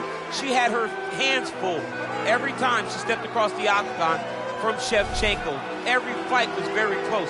Now she's in her natural weight class of 125, and she looks like a dominant champion who's looking to reign for a real long time. A true lifelong martial artist. She has been under Pavel Fedotov her entire career. Valentina Shevchenko hitting the inspection zone here tonight.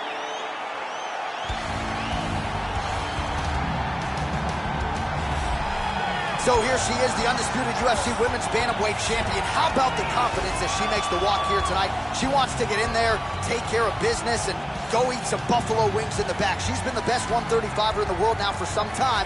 Another title defense, what's in front of her? She doesn't try to make the moment too big. And even though the challenger has a lot of momentum here tonight, she knows she's the hunted for a reason and is looking to prove that she is still the best in the world at 135.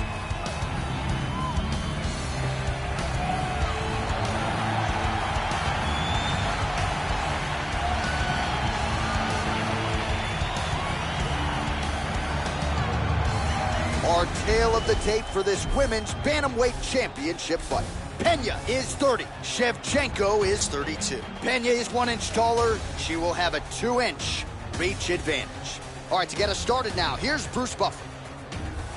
Ladies and gentlemen, this is the main event of the evening. And when the action begins, our referee in charge, Dan Mergliata. And now, this is the moment UFC fans around the world have been waiting for. Live from the MGM Grand Garden Arena in Las Vegas. It's time! 5 rounds for the undisputed UFC Bantamweight Championship of the World. Introducing first, fighting out of the blue corner. This woman is a Muay Thai fighter, holding a professional record of 22 wins, 3 losses. She stands 5 feet 5 inches tall, weighing in at 135 pounds. Fighting out of Bishkek, Kyrgyzstan, presenting the challenger, Valentina Bullet Shevchenko. And now, introducing the champion, fighting out of the red corner. This woman is a jiu-jitsu fighter, holding a professional record of 11 wins, 4 losses. She stands 5 feet 6 inches tall, weighing in at 135 pounds. Fighting out of Chicago, Illinois, presenting the reigning, defending, undisputed UFC Women's Bantamweight Champion of the World, Juliana, the Venezuelan Vixen Peña.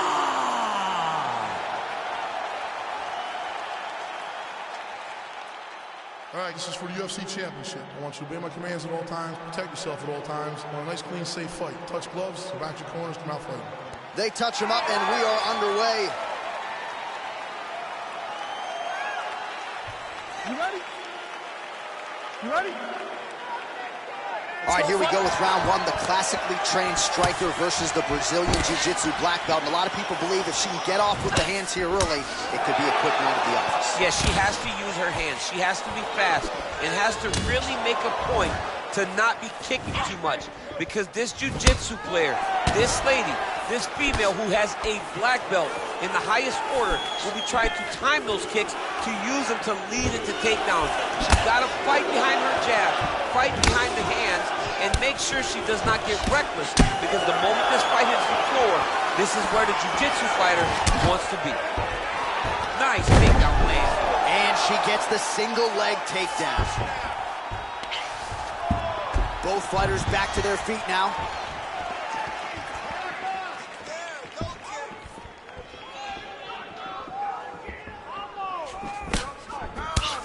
Nice straight punch. Trying to establish that jab once again. Oh, that'll ring your bell. Head kick. And she misses with the left punch there. If your opponent has you in the clinch, pulling down on your head, landing punch after punch, you have got to clear that collar tie, reach back inside, and try to find space.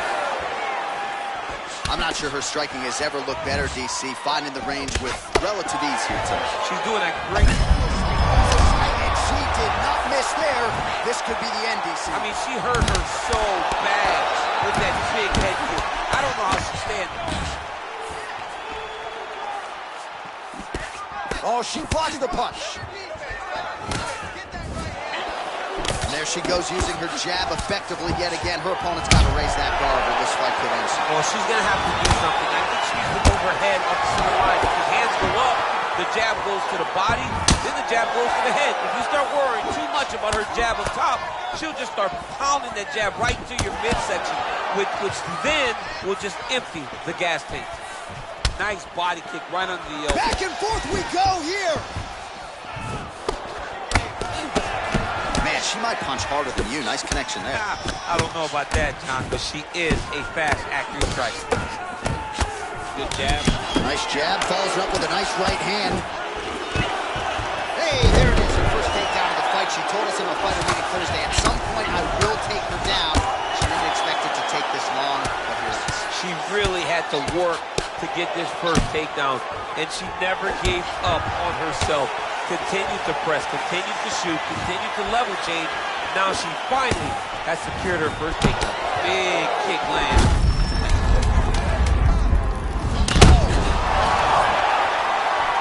Oh, she landed the trap so far. All right, so there's the end of the round. She didn't force the finish after getting that knockdown with the head kick, but was very close to getting the job done there for good in that round. She's so patient. She's never going to overextend herself. She's never going to rush. She's never going to force anything. She will always stay exactly in her pocket. She will stay exactly in her rhythm. She believes that eventually the finish will come.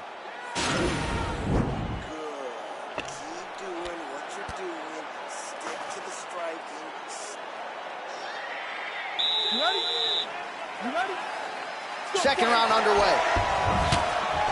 That was something. Nice strike. Oh, huge Superman punch. Well, eventually she will turn this defense into offense, but she seems to see these strikes coming from a mile away. She sees them a mile away, and the hands are exactly where they're supposed to be, right on the chin. Shevchenko's lower jaw does not look good. I don't think it's broken, but starting to show some obvious signs of swelling. Well, that left hand has been there for her tonight, not on that attempt. Shevchenko gets the takedown.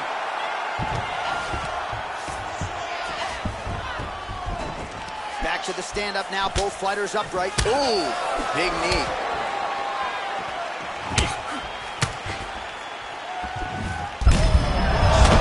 There, I'm not sure her opponent knows where she is. She's in the octagon. She can't possibly know where she is right now. After taking a massive head kick. What a punch. Both fighters exchange in the pocket here.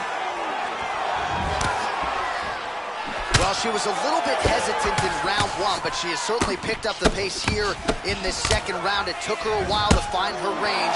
She's in a strong striking rhythm now. Well, low stamp. Oh, she's scrambled eggs. I mean, that is a big shot to the head. I cannot believe she's still standing.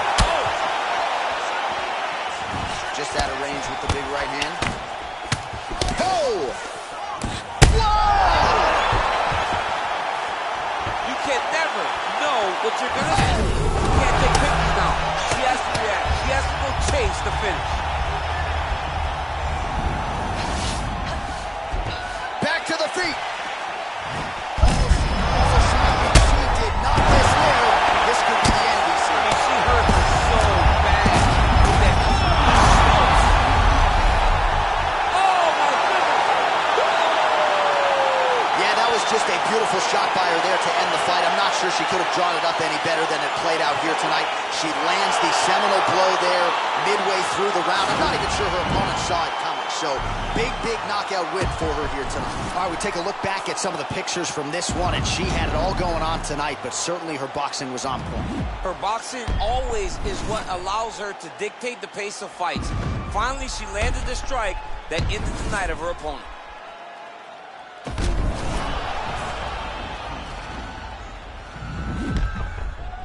The official decision is in. Here's Bruce Buffer. Ladies and gentlemen, referee Dan Bergliata has called a stop to this contest at 3 minutes, 26 seconds of round number 2. Declaring the winner by knockout and still the undisputed UFC Bantamweight Champion of the world, Juliana, the Venezuelan Vixen, Well, not unlike the great Israel Adesanya, she doesn't hope and pray. She aims and fires, and she is still the UFC Women's Bantamweight champ. What a great champion that rules atop this division. She's the queen of the world in one of the UFC's best women's divisions.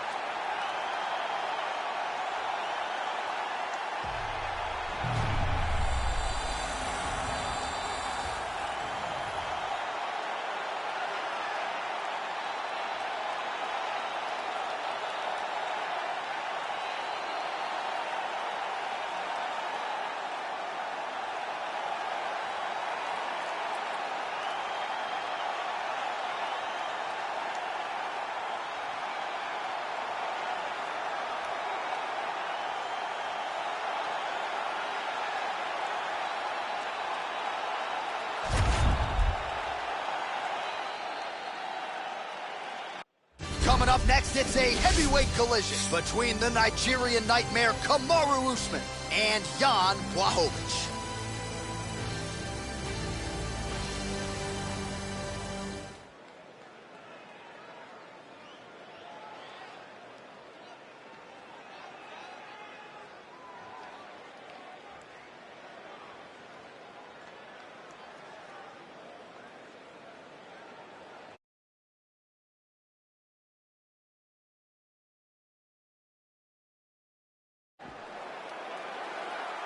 Ready. You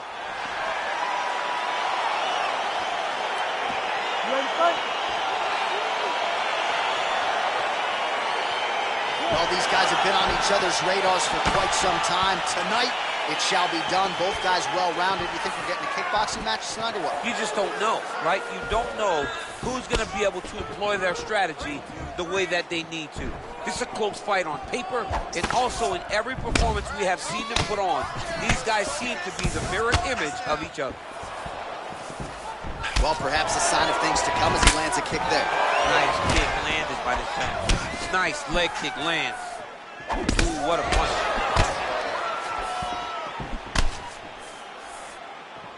Lands a glancing right hand upstairs. Over and over, same story. Punch after punch to the head. Unable to connect with the right hand there. Blachowicz' head kick is blocked, so no damage inflicted there. And they separate. Nice 1-2 there. Good punch lands. Oh, he left his head wide open to absorb that straight hand. He has shown a vulnerability here by leaning in right into his opponent's range. Good series of strikes for him there, staying busy and staying accurate. I mean, the accuracy is unbelievable. So just over 20 total strikes have landed for Kamaru Usman. Ooh! A lot of power on display from Kamaru Usman as he lands yet again there.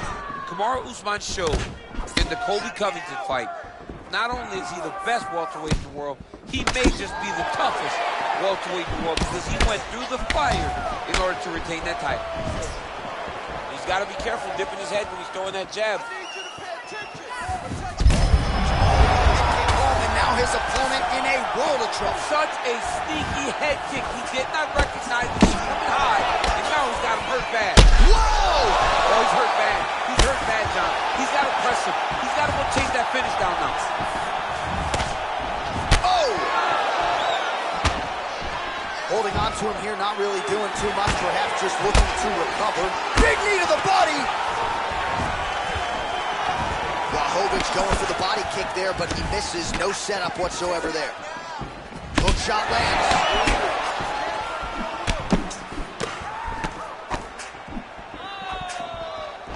Alright, he closes the... Oh, nice inside trick there. Oh, that was nice.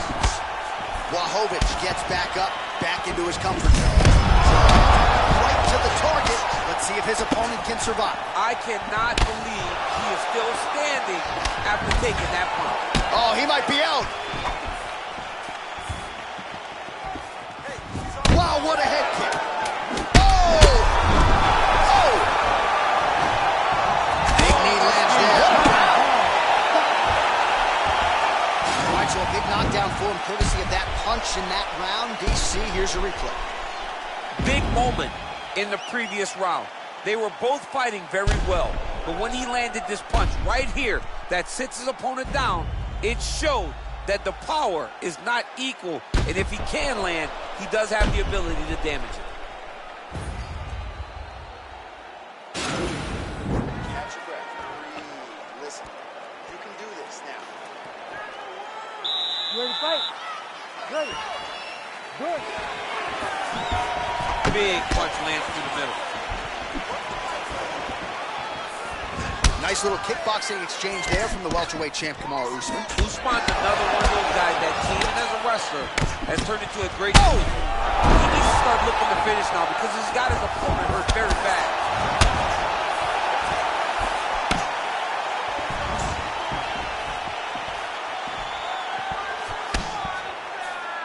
Try to establish that jab. So 55 total strikes have landed for Kamaru Usman. and striking with about 48% accuracy against Jan Blachowicz. Little cut below that left eye. Big, powerful punch lands. Now he gets back to range. Starting to do some really significant damage to the body here. Another strike lands there. Man, he's just got a great feel for the striking realm early in this one. The timing is on point. He's doing a great job mixing everything up. Oh, he's had a huge strike right there. I'm not sure how many more of these his opponent can take. Massive shot that he landed. Great job. We go 2 minutes down here in the second round. Now goes in and secures the takedown. Oh, man, this ground and pound is good. Probably my favorite striking realm in MMA, and he's as good as it gets. The problem is his opponent is not controlling his posture. He's allowing his opponent to get up, and when he does, he creates this space to land these beautiful ground and pound combinations. Well, he gets up again here, but he looks hurt. Just over. One more of those. Just like that, the fight is over. Oh, what a performance! Just an absolutely gorgeous shot to spell the end for his opponent. Crowd is absolutely loving it. He gets the near-perfect land. I'm not even sure his opponent saw it coming, but just the way he drew it up here tonight, saw that little crack of an opening and barged right through it to get the knockout. Well, he's going to enjoy watching this one back. Let's take a look at the replay of the knockout just a moment ago. It was right hand after right hand after right hand. Finally, he found the one that hit the exact sweet spot that ended his opponent's night. So a seminal moment for him here tonight as he gets the huge knockout victory. That could hold up as one of the better knockouts of the year. Ladies and gentlemen, referee Herb Dean has called a stop to this contest at 2 minutes, 57 seconds of round number 2. Declaring the winner by knockout, Cameroon, the Nigerian Nightmare, So the celebration is on with him and his team, and rightfully so. A monumental result tonight as he gets the win by knockout. He spoke it into existence. He said over and over to anyone that'll listen, I am going to knock this man out. He did it in an even more impressive fashion than he ever could have imagined.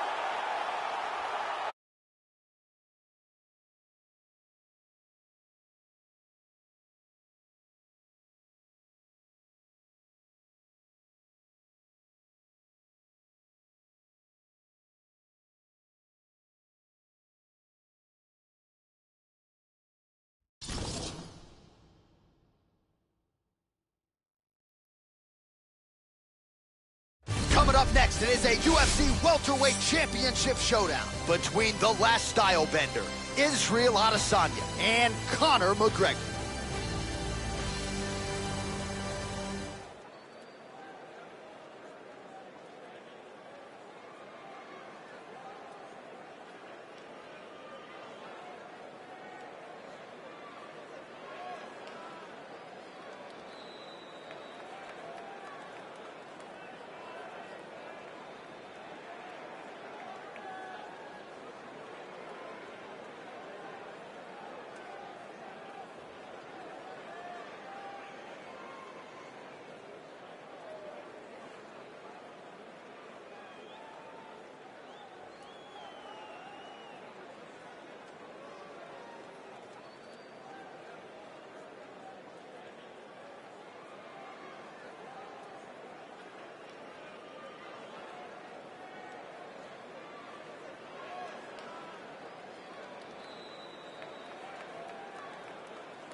All right, so here he is, the #1 welterweight contender, getting set to challenge for the UFC's 170-pound title.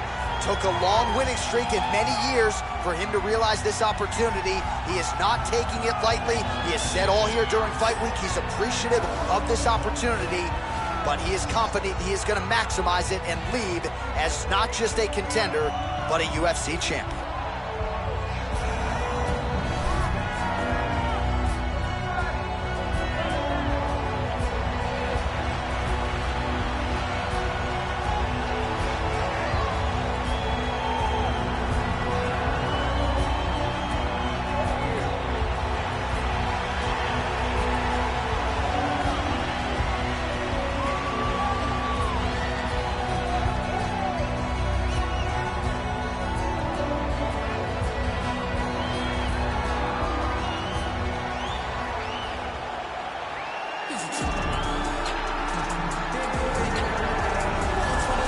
He is the reigning, defending, undisputed UFC welterweight champion of the world, and in a division that has so much depth in that top 15, it's even more remarkable that this man has remained the hunted. The question tonight, with a powerful challenger out of that blue corner, can he walk away and still?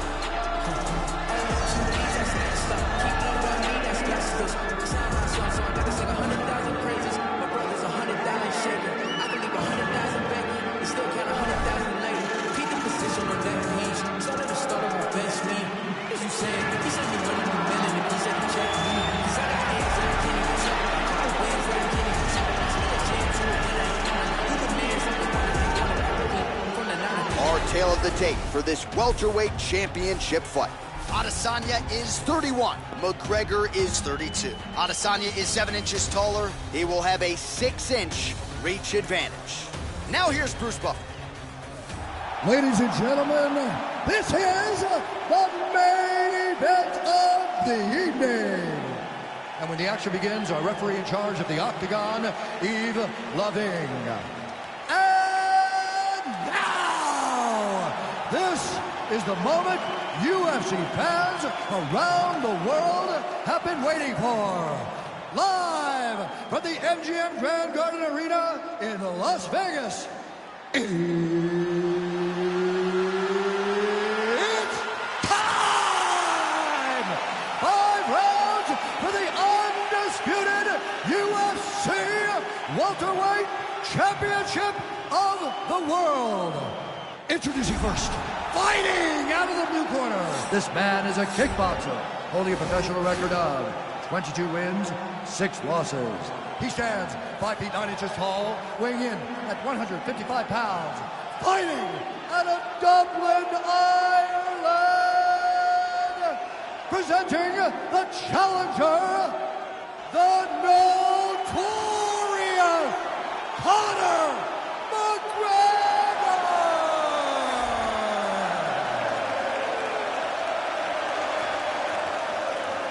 And now, introducing the champion, fighting out of the red corner.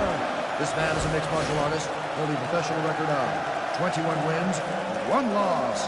He stands 6 feet 4 inches tall, weighing in at 185 pounds. Ladies and gentlemen, presenting the reigning, defending UFC welterweight champion of the world, Israel, the last style bender, Adesanya.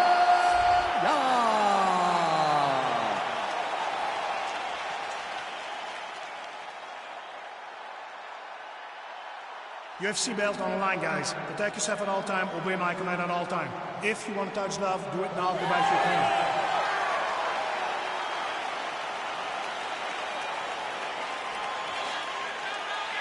You ready? You ready? All right, so here we go with the start of round 1. I can tell how excited you are for this matchup. Seems to be a striking advantage on one side, but maybe not. This is a big-time fight. It feels like a big moment for both of these guys' careers. Who is going to be able to implement their game plan the best in this matchup between these two big-time athletes? Timing his shots nicely here, champ. He's doing a great job of mixing everything up and using a lot of diverse strikes. I mean, can you imagine having a reach advantage like this? What a luxury. It's a luxury. I've never had one over the course of my entire career. But fighting guys that are taller, you struggle whenever they are very aware of such a massive advantage. This guy is going to try and use this tonight. Look at how he turns his hip into that leg kick. Good stick. Oh, and there he goes, working off that jab again. How's your jab, DC? I mean, the jab's nice. I love throwing the jab. But you realize that as MMA evolves, guys will start to fight behind a very educated jab. It's just like boxing. The most thrown punch, and the first one you learn is a jab. Right. And in MMA, guys are starting to take that same approach because it is such an effective weapon. Oh, beautiful strike there by Israel Adesanya. He's got a lifetime in the game, not a lifetime in the UFC, but you see, this is a lifelong striker. Right to the target. Let's see if his opponent can survive. I cannot believe he is still standing after taking that punch. So just over 20 total strikes have landed for Israel Adesanya. Big head kick.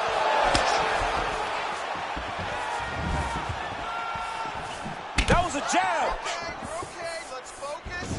Nice kick. Oh, straight right. Shot finds the target there. Great shot lands. Now he's got to go find that follow-up attempt. The kill shot is what they call it to go and end the fight. All right, so there he goes, continuing to land that jab. When they put this highlight together, it's just going to be one head snapping back. It's going to be boxers going back and watching this guy and going, wow, this is what a jab is supposed to look like.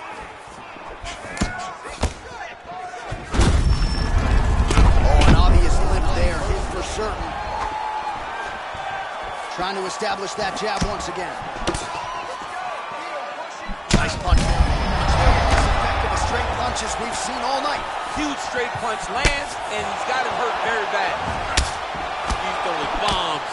Every time they come into contact, he is throwing bombs. Tags him with the left. Lands a nice 1-2. Oh, straight right. Round 2 winding down.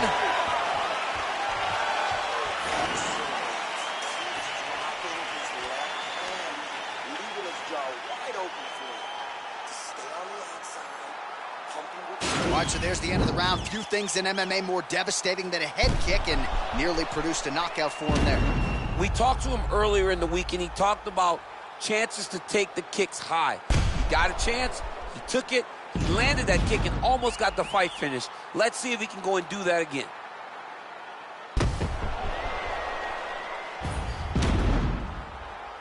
All right, with that, we now present round 2. Israel Adesanya versus Conor McGregor. Throwing that jab yet again out of range. Very tricky when he throws that body kick.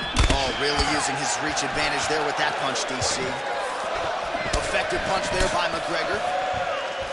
So he's really starting to put together some significant body shots here. These are going to take their toll as this fight goes on.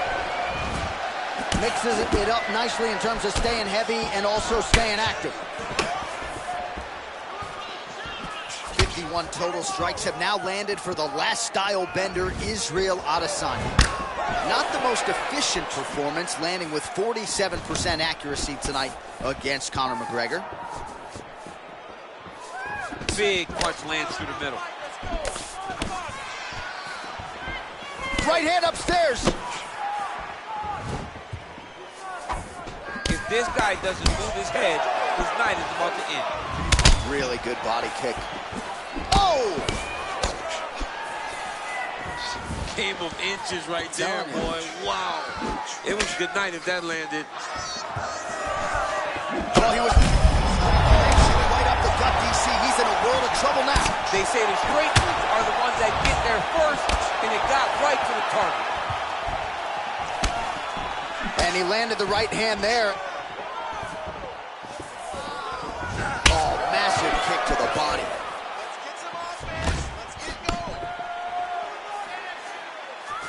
He's throwing every part of himself into these big leg kicks.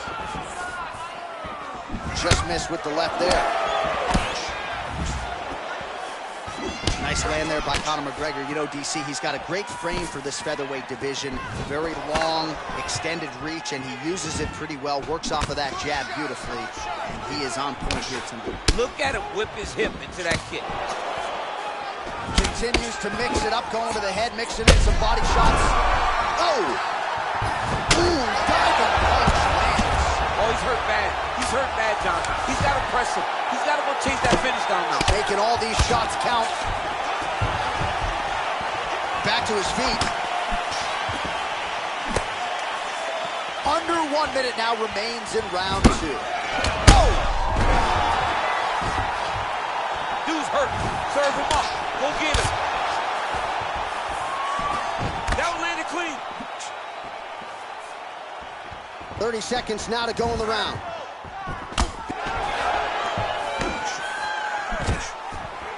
Stuffs the takedown there. How good is his takedown defense? All right, there's the clapper. 10 seconds to go. And that's the end of round number 2.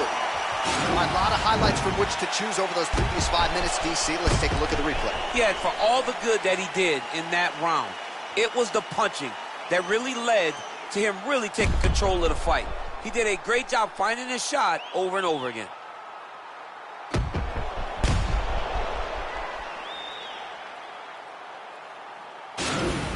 Awesome. Catch your breath. Breathe. Listen, you can do this now. He is ready. Are you ready? You ready? Here we go, 3rd round of this championship fight. Oh, he lands another strike to the body. He just continues to punish his opponent's midsection here in this round. Well, you see him land the jab there. He's got the reach advantage. You might as well use it. Man, look at that damage on the right side of his body. Starting to really bruise now. Adesanya gets caught with that punch. He's treading water now. Got to find a way to move those feet. Oh, there it is. Dump City catches the kick and promptly counters with the move. Right to throw at the exact right moment. He deserves this moment. Go finish his fight. Right hand upstairs. Oh, big left hook there. There's another one. Oh, such a natural jab, and there it is. Wow!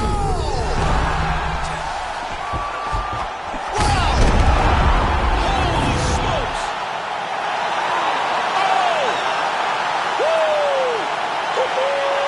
Yeah, there's another one for the highlight reel, and that's probably as good a knockout as he's had in the UFC. Just a perfect shot to end the fight.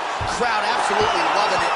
Flush land to close out his opponent. I'm not even sure the other fighter saw it coming, so a big knockout for him here tonight on the biggest of stages.